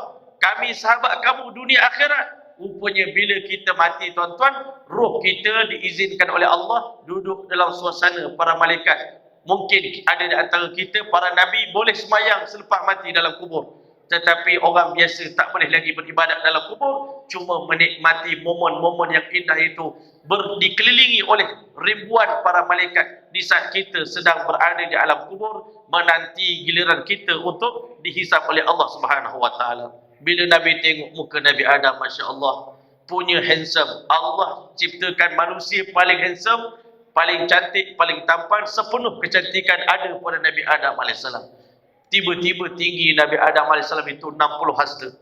Bila berjumpa dengan Nabi kita sallallahu alaihi wasallam, Nabi kita sallallahu alaihi wasallam, Nabi Adam AS jawab apa? Marhaban bil ibni salih wan nabiyyu salih. Selamat datang cucu aku yang terbaik, dan Nabi yang terbaik, Masya Allah, disambut oleh Adam AS berpelukan antara cicit yang paling mulia dengan atuk yang termulia, Masya Allah, berpelukan. Nabi SAW berborak lama dengan Nabi Adam AS. Selesai dia bersembang, tuan-tuan, Masya Allah, Nabi tengok Nabi Adam tersenyum pandang sebelah kanan. Bila dipandang belah kiri, dia menangis, tuan-tuan, Masya Allah. Apa yang menyebabkan Nabi Adam tersenyum? Dia tengok sikit sangat di kalangan anak cucu dia yang mentaati perintah Allah di atas muka bumi ini, tetapi banyak yang kufur pada Allah. Apa kebanggaan bagi seorang atuk kalau dia dengar cerita lepas dia mati, banyak anak cucu dia sembah selain daripada Allah Subhanahu Wa Taala. Itulah yang paling kita takutkan. Sebab itu ulama kata, di antara doa yang paling penting kita sekena minta pada Allah Ta'ala tiap-tiap kali lepas sembahyang, tolonglah doa untuk zuriat keturunan kita lepas kita mati nanti. Jangan doa untuk kita je, tuan-tuan. Tolong doa untuk anak cucu kita sampai hari kiamat. Allah pelihara iman mereka, Allah pelihara akidah mereka. Jangan lahir seorang pun di kalangan anak cucu kami yang meninggalkan solat, ya Allah. Jangan seorang pun di kalangan anak cucu kami, ya Allah. Wajnubni wa bani an na'budal asnam. Jauhkan daripada aku dan anak cucu aku, jangan sampai ada seorang pun menyembah berhala. Jangan ada seorang anak cucu kita murtad. Jangan ada seorang pun anak cucu kita terlibat dengan zina. Jangan ada seorang pun anak cucu kita terlibat dengan dosa-dosa besar. Doa daripada atuklah yang menyelamatkan kita semua. Hari ini tuan-tuan semua jadi orang masjid, jadi orang-orang soleh, menghadiri majlis-majlis ilmu, bukan kerana kita, tuan-tuan. Bukan kerana kita yang usaha jadi baik. Allah jaga anak cucu ni selepas atuk mati berkat doa nenek moyang, tuan-tuan. Sebab itu kita jangan lupa. Sekarang jangan asyik, ya Allah ampunkan dosa aku, ya Allah buahkan rezeki aku. Jangan aku je, tuan-tuan. Ampunkanlah dosa kami, ya Allah, anak cucu kami, zuriat keturunan kami, Allah, sampai hari kiamat minta diampunkan oleh Allah Ta'ala. Boleh, insyaAllah. Tuan-tuan yang mulia, ini Nabi Adam AS. Tuan-tuan yang mulia, ulama kata kenapa, apa signifikan, apa kaitan nisbah, kenapa Nabi kena jumpa Nabi Adam di langit yang pertama. Ulama kata itu adalah simbolik. Allah nak tunjuk pada Nabi sebagaimana Adam AS pernah diusir daripada syurga. Nanti bila kamu balik daripada peristiwa Isra' Mi'raj, kamu akan diusir daripada kota Mekah. Masya Allah. Allahu Akbar. Nabi, setiap benda yang untuk umat gembira, tetapi untuk Nabi berita yang mendukacitakan, tuan-tuan. Tapi Nabi tetap sabar. Ini keyakinan, satu janji daripada Allah. Ulama kata untuk umat berita gembira. Kenapa jumpa Nabi Adam? Nanti tinggi kita dalam syurga, insya-Allah Ta'ala 60 hasta setinggi Nabi Adam AS. Orang Malaysia jangan sedih. Kita semua kecil-kecil, badan saiz, semua saiz kecil. Badan halus-halus. Kuda Melayu kita pun, kuda tempat kita ni pun KKC, tuan-tuan. Saiz paling kecil sekali. Kuda pun halus. Orang pun badan rendah-rendah, tuan-tuan. Tapi nanti dalam syurga, insya-Allah semua badan tinggi lampai macam Nabi Adam AS. Masya Allah, 60 hasta, tinggi-tinggi, Masya Allah. Yang kedua, tuan-tuan, dinaik pula langit yang ke 500 tahun lagi naik, dibawa oleh Jibril AS naik ke langit. 500 tahun yang kedua, 1000 tahun dah Nabi meninggalkan dunia, tuan-tuan. Sampai di langit yang kedua, Masya Allah, jumpa dengan gambaran yang lebih dahsyat lagi daripada alam yang pertama, langit yang pertama. Di sana Nabi terserempak dengan dua adik-beradik sepupu, iaitu Nabi Allah Yahya AS dengan Nabi Allah Isa AS. Masya Allah. Pendek cerita, tuan-tuan. Nabi SAW jumpa dengan Nabi Isa AS. Wahai Muhammad, seolah-olahnya ginilah. Kalau Tuhan diancam bunuh nanti, bila balik daripada Isra' Mi'raj, Nabi nak hijrah, malam hijrah tu, tuan-tuan, Abu Jahal hantar 10 orang pemuda mewakili 10 kabilah, dibekalkan dengan pedang yang paling tajam untuk cincang Nabi Muhammad SAW. Seandainya kamu mendapat ancaman bunuh disebabkan dakwah yang kamu jalankan, kamu jangan sedih, sebab kami Yahya AS telah dipancung lehernya disebabkan untuk menyebarkan kalimah la ilaha illallah, dan aku Isa AS diangkat ke langit oleh Allah Ta'ala semata-mata kerana aku nak menyebarkan Islam dan umat aku nak bunuh aku, tetapi kami tetap, Masya Allah, bertahan dan istiqamah di atas jalan Allah Subhanahu Wa Ta'ala. Tuan-tuan yang mulia, untuk umat Nabi Muhammad SAW, apa kena mengena Nabi Isa dengan kita? Ulama kata, Masya Allah, Nabi Isa AS umurnya 33 tahun saat diangkat di langit. Itulah umur ahli syurga ketika mana kita masuk syurga nanti, insya-Allah Ta'ala. Orang lelaki 33, orang perempuan tak disebut berapa umurnya. Cuma hanya orang nak bagi sedap mulut kata sweet 17, masya-Allah. Kan? Sweet 17 tu 17 tahun. Tapi yang Nabi SAW sempat bergurau dengan seorang makcik. Masya-Allah, orang tua-tua macam makcik ni tak ada dalam syurga, tak masuk syurga, menangis makcik. Masya-Allah. Lepas tu bila Nabi tengok makcik tu menangis, dia kata sebenarnya makcik bukan makcik tak masuk syurga, makcik akan masuk syurga. Tapi orang tua macam makcik semua tak ada dalam syurga, yang ada semuanya orang muda-muda belaka, insya-Allah. Jadi semua makcik-makcik kat belakang semua jadi insya-Allah taala gadis-gadis perawan, dan lelaki ni semua jadi masya-Allah teruna-teruna pujaan nanti dalam syurga tuan-tuan pada usia Nabi Allah Isa AS 33 tahun, masya-Allah. Dan Nabi SAW tengok muka Nabi Isa AS, diteringat dengan sahabat dia di dunia. Ada seorang sahabat Nabi SAW, mukanya ada iras-iras dengan muka Nabi Isa AS, itu Sayyidina Urwah bin Mas'ud Al-Thaqafi radhiyallahu ta'ala. Orang Taif juga tuan-tuan. Orang Taif juga. Muka mirip macam muka Nabi Isa AS. Maka tuan-tuan, dipendekkan cerita, naik lagi 500 tahun, masya-Allah. Pemandangan semakin excited, semakin menakjubkan, semakin semangat Nabi kita SAW berkobar-kobar. Ini full Allah Ta'ala charge semangat, perasaan, yakin, iman dalam hati Nabi ni. Allah bagi charge yang sempurna tuan-tuan. 500 tahun lagi naik, di langit yang ketiga berjumpa dengan Nabi Allah Yusuf AS, masya-Allah. Apa kena mengenai Yusuf dengan Nabi? Nabi kita SAW saat Nabi berdakwah dipukul, diseksa, dan lepas pada itu Allah takdirkan Nabi memerintah Mekah pula tuan-tuan. Apa yang Nabi buat? Nabi buat sama macam Nabi Yusuf buat. Nabi Yusuf AS pernah dibuang oleh abang-abang di dalam telaga sampai pecah kepala dia tuan-tuan. Dan akhirnya lepas tu dia masuk pula dalam penjara pula tuan-tuan, tanpa ada salah silap, tak buat salah apa, tak berzina, dituduh berzina, dimasukkan dalam penjara. Tapi Allah buktikan sifat Nabi Yusuf AS begitu hebat, masya-Allah, keluar daripada penjara dipuji Allah Ta'ala. Inna Rabbi latiful lima yasha. Masya-Allah, Rabbana Allah, segala puji bagi Allah Ta'ala yang telah bagi aku kebaikan. Wa'allamtani min ta'wil hadis. Masya-Allah, Rabbana Rabbi qad ataitani minal mulki wa'allamtani min ta'wil hadis. Ya Allah, kau bagi aku kerajaan yang besar, engkau ajar aku tafsir mimpi. Dulu aku tak reti apa-apa, engkau Tuhan sangat baik.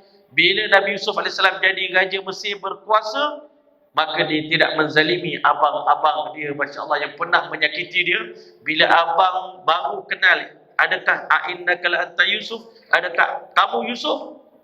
Dia dah tak kenal. Waktu tu Yusuf dah semat dengan pakai persalinan dia raja tuan-tuan. Masya-Allah, dia kata qala ana Yusuf, sayalah Yusuf, wa hadza akhi, ni adik saya Bunyamin, qad manallahu alaina, Allah bagi nikmat besar pada kami. Innahu may yattaqi wa yasbir fa innallaha la yudhi'u ajral mu'minin. Siapa yang bersabar dan bertakwa, Allah tak sia-siakan ganjaran untuk orang beriman. Abang-abang dia semua minta maaf, kami buat salah pada kamu wahai Yusuf. Dendalah kami, seksalah kami, azablah kami, buatlah apa saja pada kami. Kami dah tersilap, kami banyak salah dengan kamu. Macam mana Nabi SAW masuk dalam kota Mekah pada hari Fatah Mekah, orang Mekah semua menggigil. Sayyidina Umar bagi amaran pada orang Mekah, ingat tak dulu apa yang kamu pernah buat pada Nabi Muhammad SAW? Kamu telah halau Nabi. Ingat pada hari ini Islam telah berkuasa, kami akan pancung kepala kamu semua. Masya Allah, semua orang Mekah, Allahu Akbar, menggigil. Waktu itu tuan-tuan, sampai berita amaran, ancaman Sayyidina Umar ke telinga Nabi kita SAW. Nabi panggil Umar, wahai Umar, betul ke saya dengar laporan kamu ni, Masya Allah, mengugut orang-orang Mekah, kata aku nak pancung kepala mereka? Tidak wahai Umar, apa yang aku nak cakap, aku hanya ulangi kata-kata Nabi Allah Yusuf AS ketika mana abang dia mengatakan, qalu tallahi laqad atharakallahu alaina wa in kunna la khatiin. Hari ini yang keluar daripada mulut aku, la tathriba alaikumul yaum, tak ada sikit pun celaan, tak ada sikit pun orang kata kemurkaan, kemarahan, kebencian, dendam daripada aku ke atas kamu. Semoga Allah ampuni dosa-dosa kamu, kesalahan kamu. Kamu pukul aku kerana kamu jahil, kamu tak kenal siapa aku, dan kamu tak tahu apa kebaikan yang aku nak bawa kepada kamu. Kamu tak tahu sedalam mana kasih sayang aku pada kamu. Sebaliknya kata Nabi SAW, man dakhala baita Abu Sufyan fahuwa amin. Siapa yang masuk dalam rumah Abu Sufyan, aku kecualikan dia daripada pembunuhan. Idhabu wa antumul tulaqa. Pergilah kamu semua dibebaskan. Orang Mekah gembira tuan-tuan dengan berita yang disampaikan oleh Nabi kita sallallahu alaihi wasallam. Berkat pada malam itu tuan-tuan, Nabi dan para sahabat mendoakan hidayah untuk orang Mekah. Nabi bergantung dengan para sahabat di Multazam. Hati orang Mekah tersentuh. Maka tuan-tuan tak sedar daripada kelopak mata mereka mengalir air mata. Insan yang selama ini kami musuhi, kami benci, kami ingat dia ni nak merampas kekayaan kami, merampas jawatan kami. Ternyata dia ingin hidayahkan untuk kami. Esokkan hari, seluruh warga Mekah tuan-tuan datang kepada Nabi SAW, berbaiat dan mengucapkan kalimah asyhadu an la ilaha illallah wa asyhadu anna Muhammad Rasulullah. Itulah hari kemenangan yang Allah janji dalam Al-Quran.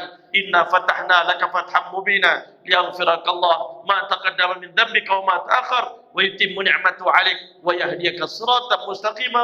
Rupanya itu signifikan kenapa Nabi bertemu dengan Nabi Allah Yusuf alaihissalam. Kerana Nabi nanti bila disakiti dan Nabi maafkan kesalahan orang, sebagaimana Nabi Yusuf pernah maafkan kesalahan adik-beradik dia, masya-Allah. Tapi apa pula hubungan kita umat akhir zaman dengan Nabi Yusuf alaihissalam? Ulama kata wajah kita semua dalam syurga esok, orang lelaki semua akan tampan sebagaimana tampannya wajah Nabi Allah Yusuf alaihissalam, masya-Allah. Tak ada lagi dah muka kita ni tuan-tuan. Muka kita bertukar, cantiknya macam cantik Nabi Allah Yusuf alaihissalam, masya-Allah. Orang Mesir tengok Nabi Yusuf alaihissalam sampai terpotong jari dia, masya-Allah. Siti Aisyah radhiyallahu ta'ala marah pada orang Mesir. Kan? Bukan marahlah dia macam apa hal orang Mesir baru tengok Nabi Yusuf sikit je handsome dah potong-potong jari. Dia orang tak tengok lagi kekasih saya baginda Muhammad sallallahu alaihi wasallam. Siapa yang tengok baginda Muhammad sallallahu alaihi wasallam, hiris jantung hati ini terpotong-potong pun dia tak sedar, kerana begitu tampannya wajah baginda Muhammad sallallahu alaihi wasallam. Sebab itulah tuan-tuan, doa kita sebelum kita mati tuan-tuan, Allahumma ya jami'an nas yaumil la raiba fih. Ya Allah, Tuhan yang menghimpunkan manusia pada hari kiamat. Innallaha la yukhliful mi'ad. Allah Taala tidak pernah menyalahi janjinya. Ijma' bainana wa baina nabiyina Muhammadin sallallahu alaihi wasallam. Himpunkan kami dengan Nabi kami Muhammad sallallahu alaihi wasallam fil manam qabla al-yaqazah. Himpunkan kami dengan Nabi waktu tidur, dalam mimpi, sebelum kami bertemu dengan Nabi secara nyata. Ya Allah, fil dunya qabla al-akhirah. Jumpakan kami dengan Nabi di dunia sebelum kami jumpa di akhirat. Masya Allah, zahiratan wa batinah. Hati kami pun jumpa dengan Nabi, zahir kami pun berjumpa dengan baginda Muhammad SAW. Itu tidak mustahil kalau kita minta sungguh-sungguh pada Allah Subhanahu Wa Taala. Diringkaskan cerita naik lagi 500 tahun. Perjalanan Nabi semakin begitu jauh tuan-tuan. Kita dalam dunia paling jauh pergi USA tuan-tuan, kawan saya cakap 24 jam perjalanan. Itu je paling jauh dunia yang boleh kita pusing. Nabi dah naik 1500 tahun, 500 tahun, 500 tahun, 500 tahun. Itu tak termasuk tempoh Nabi habiskan di langit, setiap langit itu 500 tahun hanya perjalanan saja. Tempoh Nabi berada di alam setiap langit tadi tuan-tuan, di alam malakut, alam yang kedua, tak ada siapa pun yang dapat mengandaikan. Tetapi hebatnya di dunia, masih lagi saat tu tak bergerak tuan-tuan. Saat jam tu tak bergerak, terhenti waktu di dunia. Tetapi Allah izinkan kekasih dia naik tuan-tuan, 500 tahun di langit yang keempat, berjumpa dengan Nabi Allah Idris alaihissalam. Inilah orangnya Idris yang kita dengar cerita di dunia. Allah terlalu puas hati dengan prestasi ibadat Nabi Idris alaihissalam, sehingga Allah offer Nabi Idris alaihissalam, malam ini jom tengok syurga. Bukan Isra Mi'raj, paling tinggi boleh tengok syurga saja tuan-tuan. Lepas tengok syurga, Nabi Idris alaihissalam tak nak turun lagi ke dunia. Begitu indahnya syurga. Kejap lagi saya cerita nikmat syurga macam mana tuan-tuan. Masya Allah, akhirnya Allah Ta'ala kabulkan impian Nabi Idris. Tak akan balik semula ke dunia. Itulah orang yang pernah masuk syurga, tak akan ada lagi impian nak balik ke dunia. Dunia ni kita sayang sebab kita tak pernah tengok syurga tuan-tuan. Tuan-tuan sayang Melaka ni tuan-tuan. Saya pun sayang negeri saya. Tapi tuan-tuan, kalau dah tengok syurga, tak sayang dah tuan-tuan. Kita lebih seronok di sana berbanding yang di sini, Masya Allah.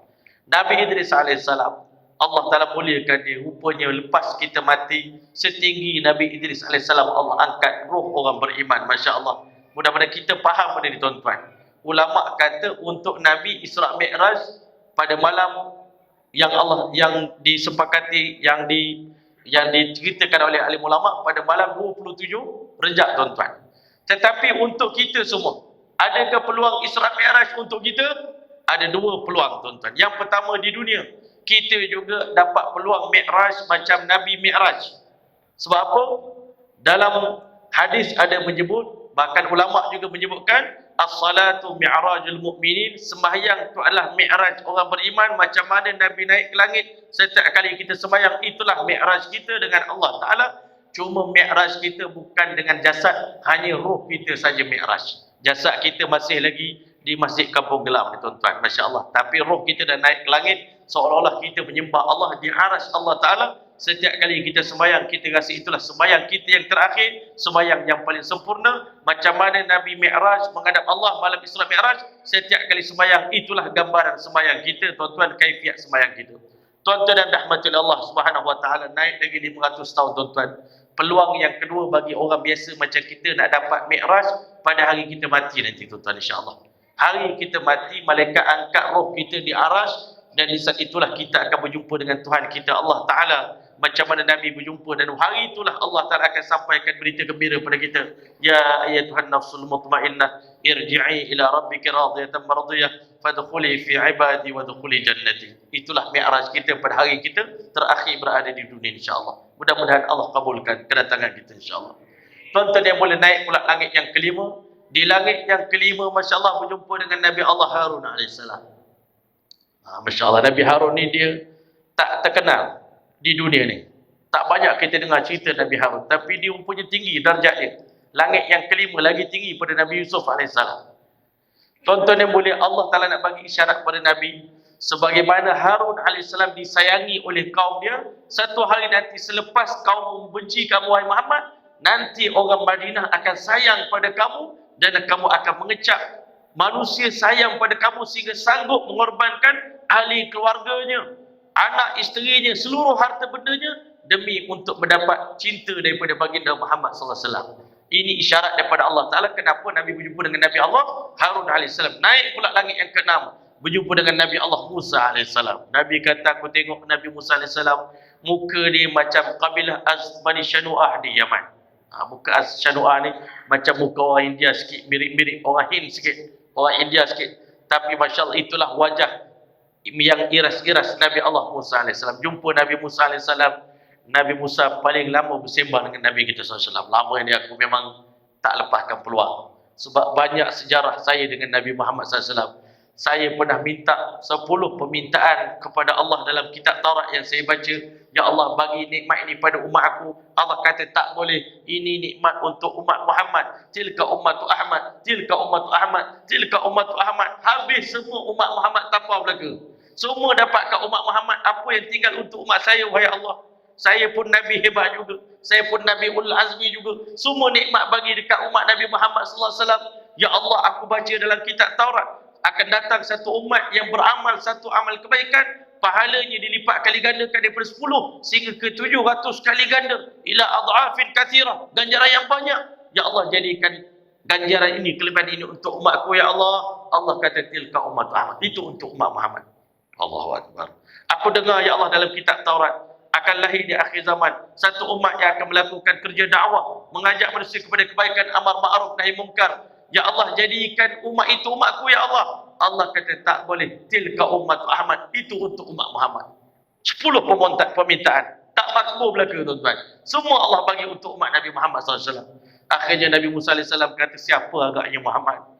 Kalau aku jumpa dia, tak tahulah macam mana cemburunya aku. Cemburu yang baiklah ni, tuan-tuan. Akhirnya bersembang-sembang, berpisahlah Nabi kita SAW dengan Nabi Musa AS. Bila Nabi naik ke langit, menitik air mata di kelopak mata Nabi Musa AS. Ditanya oleh malaikat, kenapa Tuhan menangis? Dia beritahu, aku cemburu dengan Nabi ini. Wallahi, seorang anak muda yang lahir kemudian. Tetapi di sisi Allah Ta'ala, umat Nabi Muhammad SAW lah bakal menjadi penghuni syurga yang paling ramai sekali nanti. Di hari kiamat akan ada 120 saf ahli syurga. Semua kita akan beratur nanti nak masuk syurga, dan setiap saf kita ni akan ada seorang imam, seorang pemimpin. Yauma nad'u kulla unasin bi imamihim. Dan setiap imam akan pegang bendera. Bendera syuhada akan diserahkan di tangan satu orang Sayyidul Syuhada. Sayyidina Hamzah akan pegang panji-panji syuhada. Semua orang mati syahid di dunia ni akan beratur masuk syurga di belakang Sayyidina Hamzah radhiyallahu ta'ala. Semua para muazzin akan masuk syurga di belakang Sayyidina Bilal al-Habsyi radhiyallahu ta'ala. Semua orang-orang zuhud yang miskin masuk syurga di belakang Nabi Allah Isa alaihissalam. Dan umat-umat ini tuan-tuan akan masuk syurga di belakang pemimpin-pemimpin mereka. Alim ulama akan masuk syurga di belakang Sayyidina Muaz bin Jabal radhiyallahu ta'ala anhu. Dan seluruh nabi-nabi akan diberikan oleh Allah Ta'ala kemuliaan. Dan semua mereka akan masuk syurga di belakang baginda Muhammad Mustafa Rasulullah sallallahu alaihi wasallam. Nabi kata biyadi liwa'ul hamdi yaumal qiyamah wala faqar. Panji-panji kemuliaan diserahkan di tangan baginda Muhammad SAW. Kita semua akan masuk syurga di belakang Nabi kita SAW. Daripada 120 saf ahli syurga, 80 saf itu Allah telah tentukan kotanya untuk umat Muhammad SAW. Umat Nabi lain terpaksa berkongsi 40 saf yang lain, tuan-tuan.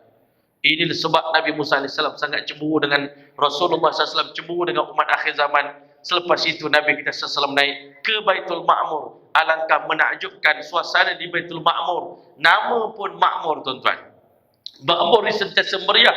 Setiap waktu ada 70,000 malaikat sedang melakukan tawaf, Masya Allah, dalam keadaan khusyuk pada Allah Ta'ala di sebuah dataran yang sebagian ulama menamakannya sebagai dengan nama Haziratul Qudsiyah, tuan-tuan, Masya Allah.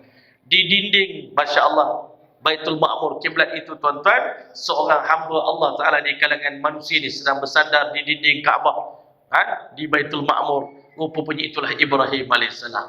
Bila dia nampak seorang cucu dia datang daripada jauh, tuan-tuan, aku nampak kelibat manusia datang daripada jauh, tersenyum melihat Nabi Allah Ibrahim AS.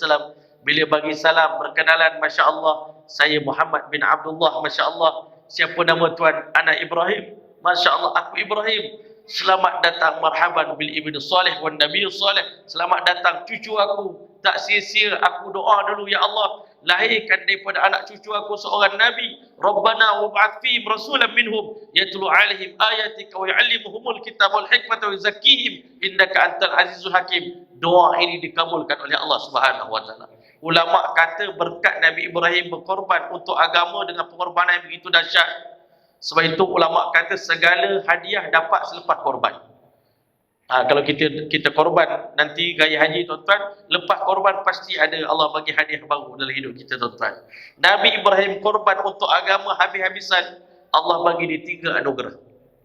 Yang pertama, tuan-tuan, Allah minta inni ja'iluka linnasi imam. Aku jadikan kamu imam bagi seluruh manusia. Yang kedua, tuan-tuan, Allah Ta'ala kabulkan doa Nabi Ibrahim supaya Nabi akhir zaman yang dicita-cita, yang diidam-idamkan oleh semua Nabi-Nabi, lahir di kalangan cicit Nabi Allah Ibrahim AS. Dan yang ketiga, tuan, selepas Nabi Ibrahim AS wafat, Allah telah angkat Nabi Ibrahim, diletakkan di langit yang ke-7, tuan-tuan, beribadat dengan para malaikat, ketua para malaikat di Baitul Ma'mur. Masya Allah, hebatnya Nabi Ibrahim AS. Sebab itu saat berjumpa dengan Nabi Ibrahim AS, sembang lama, berkenalan. Nabi kata tidak ada insan yang lebih mirip wajahnya dengan Nabi Ibrahim AS lebih daripada Nabi kamu ini. Dan tidak ada Nabi yang lebih mirip wajahnya dengan Nabi kamu ini melebihi daripada Nabi Allah Ibrahim AS. Wajah kami sangat serupa, sangat mirip, Masya Allah. Indahnya wajah Nabi Ibrahim, indahnya wajah Nabi Muhammad SAW. Tuan-tuan mulia, selepas itu Nabi Ibrahim AS pesan pada Nabi kita SAW, sampaikan pesanan ini pada anak cucu di dunia. Sesungguhnya yang pertama, Ibrahim AS kirim salam kepada semua anak cucu di dunia dengan lafaz Assalamualaikum warahmatullahi wabarakatuh. Hari ini kita di dunia kena jawab salam Nabi Ibrahim AS. Waalaikumsalam ya Ibrahim Khalilullah. Yang kedua, tuan-tuan, Nabi Ibrahim AS pesan pada anak cucu di dunia, tolong beritahu kepada anak cucu sesungguhnya tanah syurga ni tanah yang sangat subur.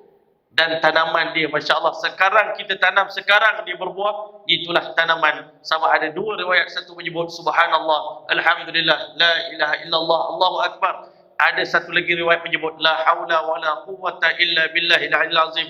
Mudah-mudahnya kita sambung dua-dua, tuan-tuan. Subhanallah, Alhamdulillah, La ilaha illallah, Allahu Akbar, wa la hawla wa la quwwata illa billahil aliyil azim. Sekarang sebatang pokok dalam syurga telah tumbuh, tuan-tuan, dan sedang berbuah. Pokok di syurga, batangnya daripada emas, rantingnya daripada mutiara, buahnya sebesar seekor unta. Kita boleh mengecapi buah-buahan dalam syurga sambil berdiri, sambil duduk, sambil baring. Boleh makan buah-buah dalam syurga, Masya Allah. Sementara buah di dunia ni, tuan-tuan, Masya Allah, Pahang terkenal dengan tempat durian, tuan-tuan. Tapi ada tahun kita pergi nak makan durian di Pahang, tiba-tiba tahun tu semua tak menjadi durian. Sebab apa? Ini dunia, tuan-tuan. Tapi Masya Allah, syurga setiap masa berbuah, setiap masa boleh makan. Sebab itu kena rajin berzikir tuan-tuan. Subhanallah, alhamdulillah, wala ilaha illallah, wallahu akbar, wala haula wala quwwata illa billahil aliyil azim. Jemaah Indonesia kalau dia pergi buat sa'i tuan-tuan, dia baca zikir tuan-tuan. Subhanallah, alhamdulillah, wala ilaha illallah, wallahu akbar. Kita berhenti sampai situ. Orang dia sambung, wala haula wala quwwata illa billahil aliyil azim. Tumbuh sebatang pokok. Kat dunia ni letih tuan-tuan. Saya baru ni buat padi tuan-tuan dekat kampung saya. Lepas habis kita membajak padi tuan-tuan, pakai tanah pakai apa, balik rumah sakit belakang tuan-tuan. Nak tanam padi, lepas tu kena musim hujan, tak tumbuh, walau sebiji padi pun tak dapat. Allah, letih tanam pokok dekat dunia tuan-tuan. Tak dapat hasil. Tapi tuan-tuan, tanam pokok di syurga pasti kita untung tuan-tuan, masya-Allah. Tuan-tuan boleh diringkaskan cerita, masya-Allah. Habis perjumpaan Nabi kita sallallahu alaihi wasallam dengan Nabi Ibrahim alaihissalam, diangkatlah Nabi kita sallallahu alaihi wasallam ke Sidratul Muntaha. Muntaha ni ulama kata kenapa dinamakan Muntaha? Apa nama sidrah? Sidrah ini pokok bidara yang tidak berduri. Pokok bidara lah, buah bidara tuan-tuan. Tak ada duri. Bidara di dunia ni ada duri. Ada satu jenis ada duri, satu jenis tak ada duri. Ini yang jenis tak ada duri, tuan-tuan. Pokok yang sangat indah. Tidak ada makhluk yang lebih indah yang Nabi tengok malam Isra wal Mi'raj lebih daripada Sidratul Muntaha. Pokok bidara yang sangat tua tuan-tuan, ribuan tahun usianya, dan pokoknya sangat rindang, buahnya sedang masak, dan di akar Sidratul Muntaha itu menggali 4 batang anak sungai, nahrani zahirani wa nahrani batinani, 2 anak sungai zahir mengalir ke dunia, sungai Nil dan sungai Furat. Ulama kata menandakan di persisiran 2 sungai inilah Islam akan tersebar dengan cepat tuan-tuan.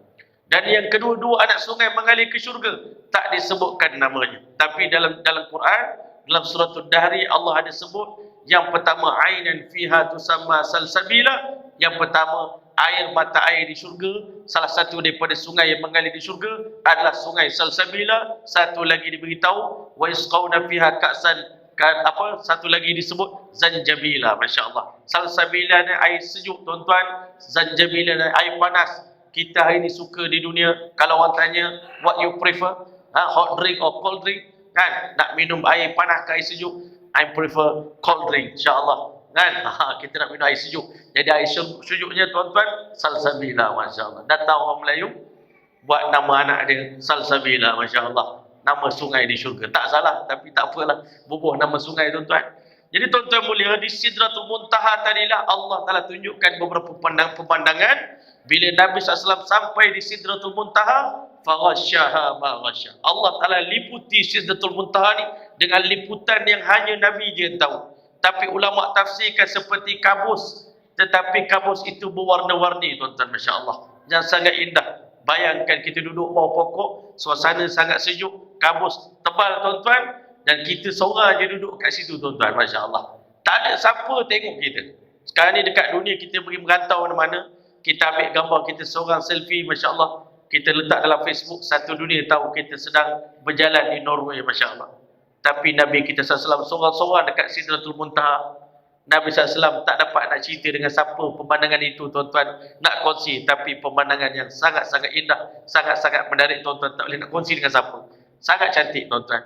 Dan dalam Quran menyebut indaha jannatul ma'wa, di tepi Sidratul Muntaha itulah letaknya jannatul ma'wa. Nabi berjalan tuan-tuan sampai di depan pintu syurga yang bernama jannatul ma'wa tuan-tuan.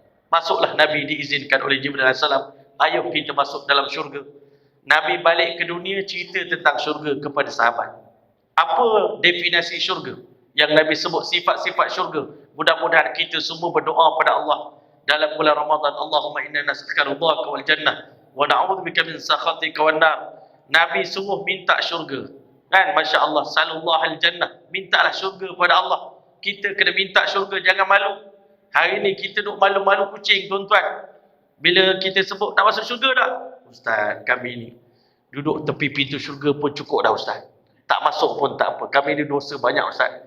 Orang jahat macam kami ni, mujur kalau Allah Ta'ala tak campak ada neraka. Kalau ada neraka paling dalam, lagi dalam kami masuk. Kita rasa kita ni pendosa besar tuan-tuan. Itu tipu daya syaitan. Syaitan diletak putus asa, aku ni pendosa, dah tak ada syurga dah untuk aku. Itu syaitan ajar gitu. Tapi Nabi memberi harapan, setiap umat aku yang mengucapkan kalimah la ilaha illallah, mati tak pernah syirik pada Allah, dakhalal jannah ala ma kana alaihi minal amal, dia pasti masuk syurga seburuk mana pun amal dia di dunia. Nabi bagi harapan supaya kita yakin, oh rupanya aku ahli syurga selama ini ya. Sebab kita rasa kita ahli neraka tu, kita buat dosa memanjang tu kan. Cuma kita rasa aku ni ahli syurga tapi tak patut ahli syurga buat dosa ni. Masya Allah. Nabi sebut tentang syurga. Apa itu syurga? Nabi kata nurun ya tala'ala. Syurga itu cahaya yang bergemerlapan. Yang kedua dia kata waraihanatun tahtaz. Bunga raihan yang sedang mekar dalam syurga. Bayangkan bunga raihan yang berwarna kuning tuan-tuan. Dan Nabi SAW beritahu wa qasrun masyid. Mahligai yang tersergap indah. Tuan-tuan lalu dekat istana-istana besar-besar tuan-tuan. Bayangkan itu istana kita punya. Macam mana nak buat istana? Mudah aja dalam syurga. Buat sebuah masjid. Saya dengar tadi Masya Allah kebanggaan orang kampung Gelam ni. Masjid As-Sabiri ni buat dengan duit orang kampung sendiri Masya Allah. Siapa yang ada saham membina masjid ni adalah sebiji rumah untuk dia dalam syurga nanti Masya Allah. Kan? Satu orang meninggal ahli keluarga dia. Dan Allah hantar malaikat pergi dengar apa yang ahli keluarga ucapkan. Seandainya keluar daripada mulut ahli syurga itu, ahli keluarga itu, inna lillahi wa inna ilaihi rajiun. Sikit je dia cakap, inna lillahi wa inna ilaihi rajiun. Ahli keluarga kita meninggal, kita sedih, kita ucapkan inna lillah. Allah tanya malaikat, kamu daripada mana? Kami berbalik daripada menziarahi satu keluarga yang meninggal dunia. Apa yang dia cakap, apa yang keluarga cakap? Dia cakap, inna lillahi wa inna ilaihi rajiun. Hebat hamba aku ni, kata Allah. Aku uji mereka dengan kesedihan, masih lagi puji aku. Untuk itu, wahai malaikat, binakan untuk mereka sebuah mahligai dalam syurga dan namakan mahligai itu dengan nama Baitul Hamdi, rumah puji-pujian pada Allah Ta'ala. Tuan-tuan boleh buat nama rumah tuan-tuan insyaAllah. Baitul Hamdi, rumah puji-pujian. Yang ketiga tuan-tuan, Masya Allah, sikit lagi ya. Masya Allah. Iaitu satu orang masuk ke pasar. Baca la ilaha illallah wahdahu la syarikalah lahul mulku wa lahul hamdu yuhyi wa yumit. Wa huwa hayyul la yamut bi'adil khair wa huwa ala kulli syai'in qadir. Dituliskan untuknya sejuta pahala, diampunkan untuknya sejuta dosa, dituliskan untuknya sejuta diangkatkan sejuta darjat dan dibinakan untuk dia sebuah mahligai dalam syurga. Mudah nak dapat rumah dalam syurga tuan-tuan. Itu istana yang sedang, banyak lagi amalan untuk dapat istana tuan-tuan. Dekat Malaysia ni, dekat hidup dunia ni, nak dapat sebiji rumah kecil pun payah tuan-tuan. Bayangkan syurga indah Masya Allah. Dan yang keempat ciri-ciri syurga Nabi sebut adalah nahrun muttarid, sungai yang sentiasa mengalir Masya Allah. Wa hulalun kathirah, pakaian yang banyak. Wa zawjatun hasana, dan juga isteri-isteri yang cantik. Habis Nabi masuk syurga dan Nabi tengok sebuah istana milik satu orang lelaki Quraisy. Ditanya siapa? Dia kata ini milik Sayyidina Umar bin Khattab radhiyallahu ta'ala. Untung Sayyidina Umar orangnya di dunia, tetapi Masya Allah syurganya dah ada istana dah Masya Allah. Nabi dengar bunyi tapak kaki seorang sahabat dia sedang berjalan dalam syurga. Rupanya itulah tapak kaki Sayyidina Bilal radhiyallahu ta'ala. Balik ini Masya Allah, aku nak cerita dekat Sayyidina Bilal. Apakah benda pengalaman yang aku tahu tentang Bilal dalam syurga Allah Ta'ala. Nabi keluar daripada syurga, Nabi kata aku dapati kebanyakan penghuni syurga adalah orang-orang miskin di kalangan umatku. Dan Nabi SAW diizinkan oleh Allah tengok neraka Jahannam. Sebab itu Nabi pesan tiap-tiap kali lepas maghrib dan lepas subuh, jangan lupa baca Allahumma ajirni minan nar. Ya Allah, lindungilah aku, bahkan keluarga aku ya Allah, seluruh umat ini daripada api neraka ya Allah. 7 kali kita baca lepas maghrib, 7 kali lepas subuh untuk lindungi kita semua daripada api neraka. Khudhu junnatakum minan nar. Ambil perisai untuk api neraka. Ucapkan subhanallah, alhamdulillah, la ilaha illallah, Allahu akbar.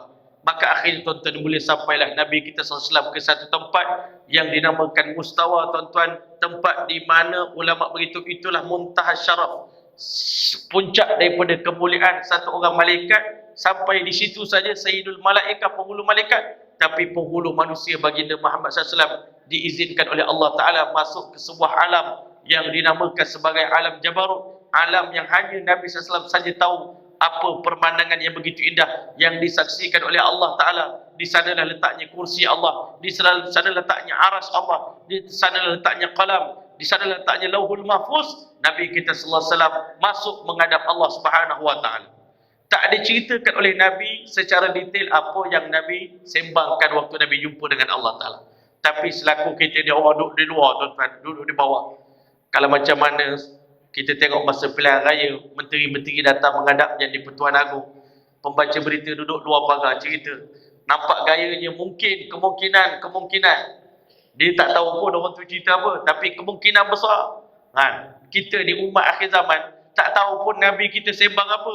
Tapi kita boleh agak, dah tentu Nabi jumpa Allah, mesti Nabi bagi salam, Nabi puji Allah, mesti Nabi SAW menghadap Allah. Allah Ta'ala pun sembang dengan Nabi SAW perbualan-perbualan yang meningkatkan semangat. Yang paling penting Allah sendiri pujuk Nabi kita SAW supaya tinggalkan kesedihan. Aku Tuhan kamu, sentiasa bersama dengan kamu, sentiasa memerhatikan gerak-geri kamu, sentiasa merhatikan pengorbanan kamu. Dan penghargaan paling besar pada malam ini, aku angkat kamu menghadap aku. Nikmat yang paling puncak bagi ahli syurga dalam syurga, ru'yatullah. Kita akan tengok Allah di hari kiamat nanti, sebagaimana kita tengok bulan pada malam yang ke-15. Nanti di hari kiamat kita akan tengok Allah, tetapi Allah telah izinkan untuk baginda Muhammad SAW, kita Nabi dapat tengok Allah Ta'ala pada malam Isra wal Mi'raj. Walaqad ra'a min ayat rabbil kubra. Nabi tengok tanda kebesaran Allah yang terbesar sekali di penghujung pertemuan Nabi dengan Allah Ta'ala, dekat Nabi nak balik. Walaupun Nabi tak minta pada Allah, tapi Allah sangat faham kekasih dia ni. Tak akan sempurna Isra wal Mi'raj Nabi seandainya Nabi tak bawa balik hadiah apa-apa untuk umat di dunia. Akhirnya menjelang perpisahan Nabi SAW, Allah telah berjanji untuk anugerahkan solat yang merupakan gabungan daripada seluruh ibadah para malaikat yang Nabi tengok daripada langit pertama sampai langit ketujuh. Untuk itulah aku anugerahkan kepada kamu, kata ulama, iaitu Allah Ta'ala gabungkan seluruh formasi ibadah para malaikat. Di langit sana Allah Ta'ala ambil takbir para malaikat, Allah Ta'ala ambil qiyam mereka, Allah Ta'ala ambil rukuk mereka, Allah Ta'ala ambil sujud mereka. Allah gabungkan menjadi satu formasi ibadah yang dihadiahkan kepada umat baginda Muhammad SAW. Seakan-akan, kata ulama, bila umat Nabi Muhammad SAW menunaikan sembahyang dengan khusyuk dan ikhlas, di sisi Allah Ta'ala kedudukan sembahyang manusia pada hari itu lebih utama dan istimewa di sisi Allah daripada sekalian ibadahnya para malaikat di langit sana, tuan-tuan. Tetapi tak cukup sekadar solat, Allah tambah lagi aksesori tambahan, tuan-tuan, Masya Allah. Dalam sembahyang qiyam saja, rukuk saja, tetapi apa bacaan dalam qiyam, suratul Fatihah disimpan dalam khazanah Allah begitu lama. Tak pernah Allah hadiahkan suratul Fatihah pada mana-mana umat.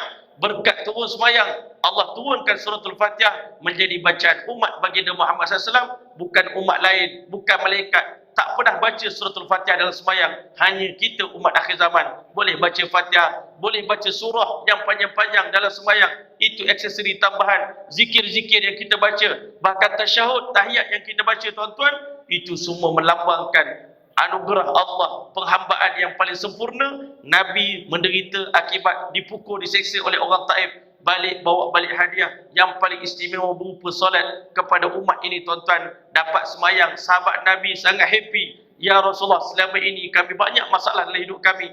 Kami minta Tuan, terpaksa susahkan Tuan untuk minta doa pada kami. Tetapi setelah kami dapat nikmat semayang, kami tak perlu lagi susahkan Tuan. Kami ambil air semayang, kami akan datang ke masjid, kami akan tunaikan semayang. Sebab itu ulama kata Nabi kita SAW telah didik umat ini supaya dekat dengan masjid.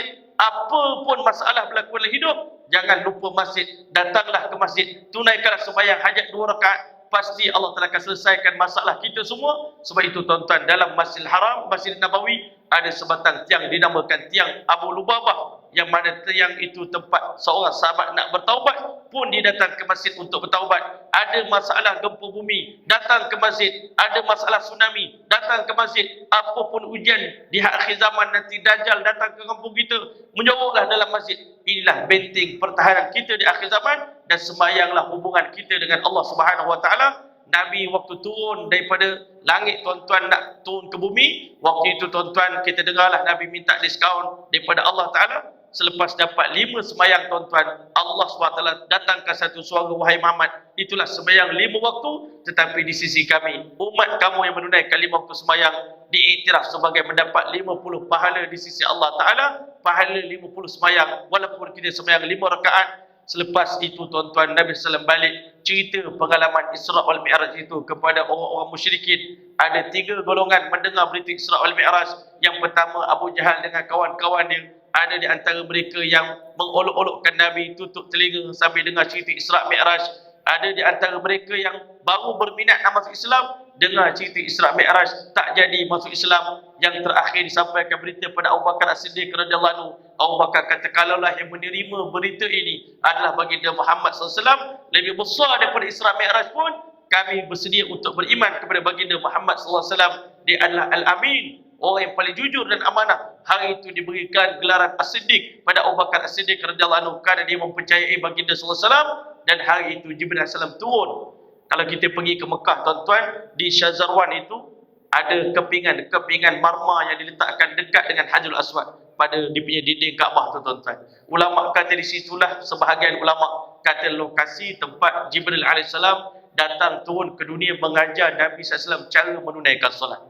Sembahyang yang pertama ditunaikan sembahyang zuhur. Zuhur kata ulama kecemerlangan. Siapa yang nak cemerlang dalam hidup kena jaga sembahyang, terutama sembahyang zuhur dengan berjemaah. Nabi SAW sembahyang berjemaah, Nabi jadi makmum, Jibril jadi imam. Ini di awal waktu zuhur, ini awal waktu asar, ini awal waktu maghrib, ini awal waktu isyak, ini awal waktu subuh. Seharian Jibril duduk dengan Nabi mengajar sembahyang. Hari kedua diajar akhir waktu sembahyang, diserahkan sembahyang kepada Nabi SAW. Dan akhirnya Allah Ta'ala firman kepada baginda SAW, tilka khamsu salawatin, itulah sembahyang 5 waktu, iftaratuhunna ala ummatik, aku fardukan ke atas umatmu, wa ahaitu indi ahadan, aku berjanji pada diriku dengan sebuah perjanjian, annahu sesungguhnya man hafaza alaihinna, siapa di kalangan umat kamu yang jaga sungguh-sungguh sembahyang ini, adkhaltuhul jannah, aku pasti akan masukkan dia ke dalam syurgaku. Wa man lam hafiz alaihinna, siapa tak jaga sembahyang, tak termasuk dalam perjanjian, boleh jadi diazab, boleh jadi diampunkan. Sebab itu tuan-tuan, akhir sekali saya nak tutup dengan cerita betapa pentingnya sembahyang dalam hidup seorang manusia tuan-tuan. 3 minit saya minta masa insya-Allah taala. Yang pertama tuan-tuan, ulama kata hanya satu saja ibadah dalam banyak-banyak ibadat. Untuk bagi perintah ini Nabi dijemput ke langit, bukan diturun di bumi, itu sembahyang. Itu menunjukkan betapa besarnya perintah sembahyang. Yang hari ini banyak orang Islam tinggalkan sembahyang. Sebab itu kita tengok orang Islam menderita, sebab itu kita tengok orang Islam hina di atas muka bumi, kerana kehinaan itu datang kerana meninggalkan sembahyang. Yang sembahyang pun banyak tak khusyuk. Sembahyang mendoakan laknat kepada orang yang tak sembahyang dengan sempurna. Sebab itu kita kena jaga sembahyang kita. Dan ulama kata tidak ada satu ibadat dalam Islam yang mana budak kecil lagi dah disuruh menunaikannya. Dan umur 10 tahun kalau tak sembahyang dah kena rotan. Hari ini kenapa anak kita banyak tak sembahyang? Sebab kita tak mulakan. Umur 7 tahun rasa kecil sangat. Anak saya nak kejut sembahyang subuh Ustaz, baru 7 tahun rasa dia tak puas tidur lagi. Akhirnya tuan-tuan, sampai ke besar kita tak kejut dia, sampai menantu kita tak sembahyang pun kita segan nak kejut dia. Masya Allah, malam pertama ni baru kahwin, tapi nak kejut dia dah pukul 7 pagi tak bangun ni, macam mana ya? Masya Allah, susah kita tuan-tuan. Yang seterusnya tuan-tuan mulia, Masya Allah, betapa pentingnya sembahyang. Sampai ulama kata ibadat yang terakhir akan mengiringi pemergian satu orang hamba sewaktu kita nak tinggal dunia ni. Ibadat apa tuan-tuan? Sembahyang jenazah tuan-tuan. Masya Allah, itulah sembahyang ibadat terakhir akan mengiringi pemergian kita. Dan nanti di pada mahsyar, bila Allah buka buku catatan kita tuan-tuan, Allah cek mula-mula sekali, Allah cek sembahyang, Allah tak cek benda lain. Sembahyang yang pertama tuan-tuan, awalu ma yuhasabu bil abdi yaumil qiyamah as-salah. Kalau seandainya sembahyang kita baik dan elok, Allah Taala pasti akan terima segala amal ibadat kita yang lain. Sembahyang kita tertolak, seluruh amal ibadat kita yang lain akan ditolak oleh Allah Ta'ala, baik secara mana pun. Ada orang cakap, Ustaz, saya tak sembahyang pun tapi saya tak kacau orang Ustaz. Masya Allah, itu budak muda kita cakap kan, saya tak sembahyang tapi saya tak kacau orang, saya baik. Masya Allah kan, Masya Allah. Ada orang cakap gitu. Ada orang cakap gini pula, Ustaz, saya nak sembahyang ni pun mujur lah tu, kalau saya tak nak sembahyang lagi tu, saya buat lebih kurang.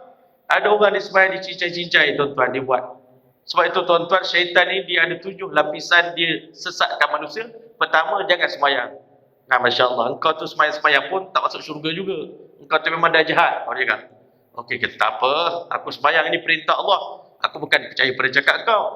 Maka kita pun sembahyang. Syaitan kata, aku izinkan kalau kau nak sembahyang, tapi cincai-cincai sudahlah, asalkan buat je kan.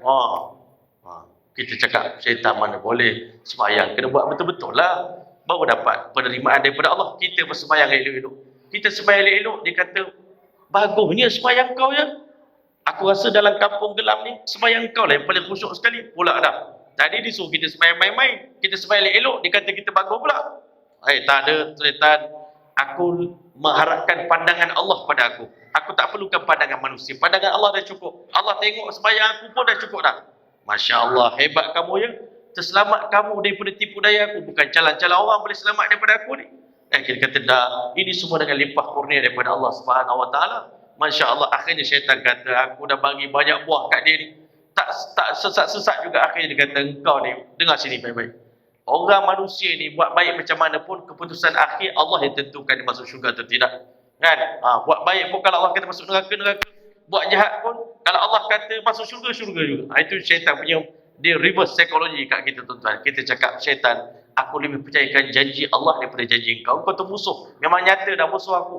Jadi aku percayakan janji Allah, siapa yang taat pada Allah pasti masuk syurga. Siapa yang deraka pada Allah pasti masuk neraka. Itu janji Allah Ta'ala. Allah tidak menyalahi janji. Mudah-mudahan insya-Allah Ta'ala berkat pertemuan kita malam Isra Al-Mi'raj ini, Allah beri kekuatan untuk kita menghargai sembahyang yang merupakan hubungan kita yang istimewa dengan Allah. Anggaplah pertemuan kita dalam sembahyang dengan Allah itu adalah janji yang kita telah meterai dengan Allah Ta'ala, dating kita dengan Allah, munajat kita dengan Allah, penghambaan kita. Mudah-mudahan kita semua diiktiraf sebagai hamba yang di dalamnya ada dua sifat, al-hubbul khalis wa tadallul kamil macam Nabi, cinta yang mendalam dan merendahkan diri yang sehabis-habisnya di hadapan Allah Ta'ala. Mudah-mudahan Allah telah terima kita. Mohon ampun dan maaf sedikit panjang malam ini. InsyaAllah cerita Isra Mi'raj ni memang tak boleh nak dipendekkan. Itu pun dah habis pendek dah tuan-tuan. Kalau pendek jadi tak sedap pula cerita kan. Tengok wayang potong-potong-potong, akhirnya tak ada cerita kita dapat. Tapi insyaAllah mudah-mudahan Allah Ta'ala berkati pertemuan kita. Allah rahmati semua kita insyaAllah. Di malam bulan Rajab ini Allah Ta'ala berkati kita. Allahumma barik lana fi Rajabina wa Sya'ban wa ballighna Ramadan. Allahumma a'inna ala dhikrika wa syukrika wa husni ibadatik. Allahumma wafiqna lima tuhibbu wa tarda waj'al akhiratana khairan min al-ula. Rabbi ja'alna muqimas salah wa min dhurriyyatina rabbana taqabbal du'a. Rabbana ighfir lana wa liwalidina wa lil mu'minina yawma yaqumul hisab. Allahumma wafiqna lima tuhibbu wa tarda waj'al akhiratana khairan min al-ula. ربنا آتنا في الدنيا حسنة وفي الآخرة حسنة وقنا عذاب النار. سبحان ربك رب العزة عما يصفون والسلام على المرسلين والحمد لله رب العالمين. تقبل الله منكم.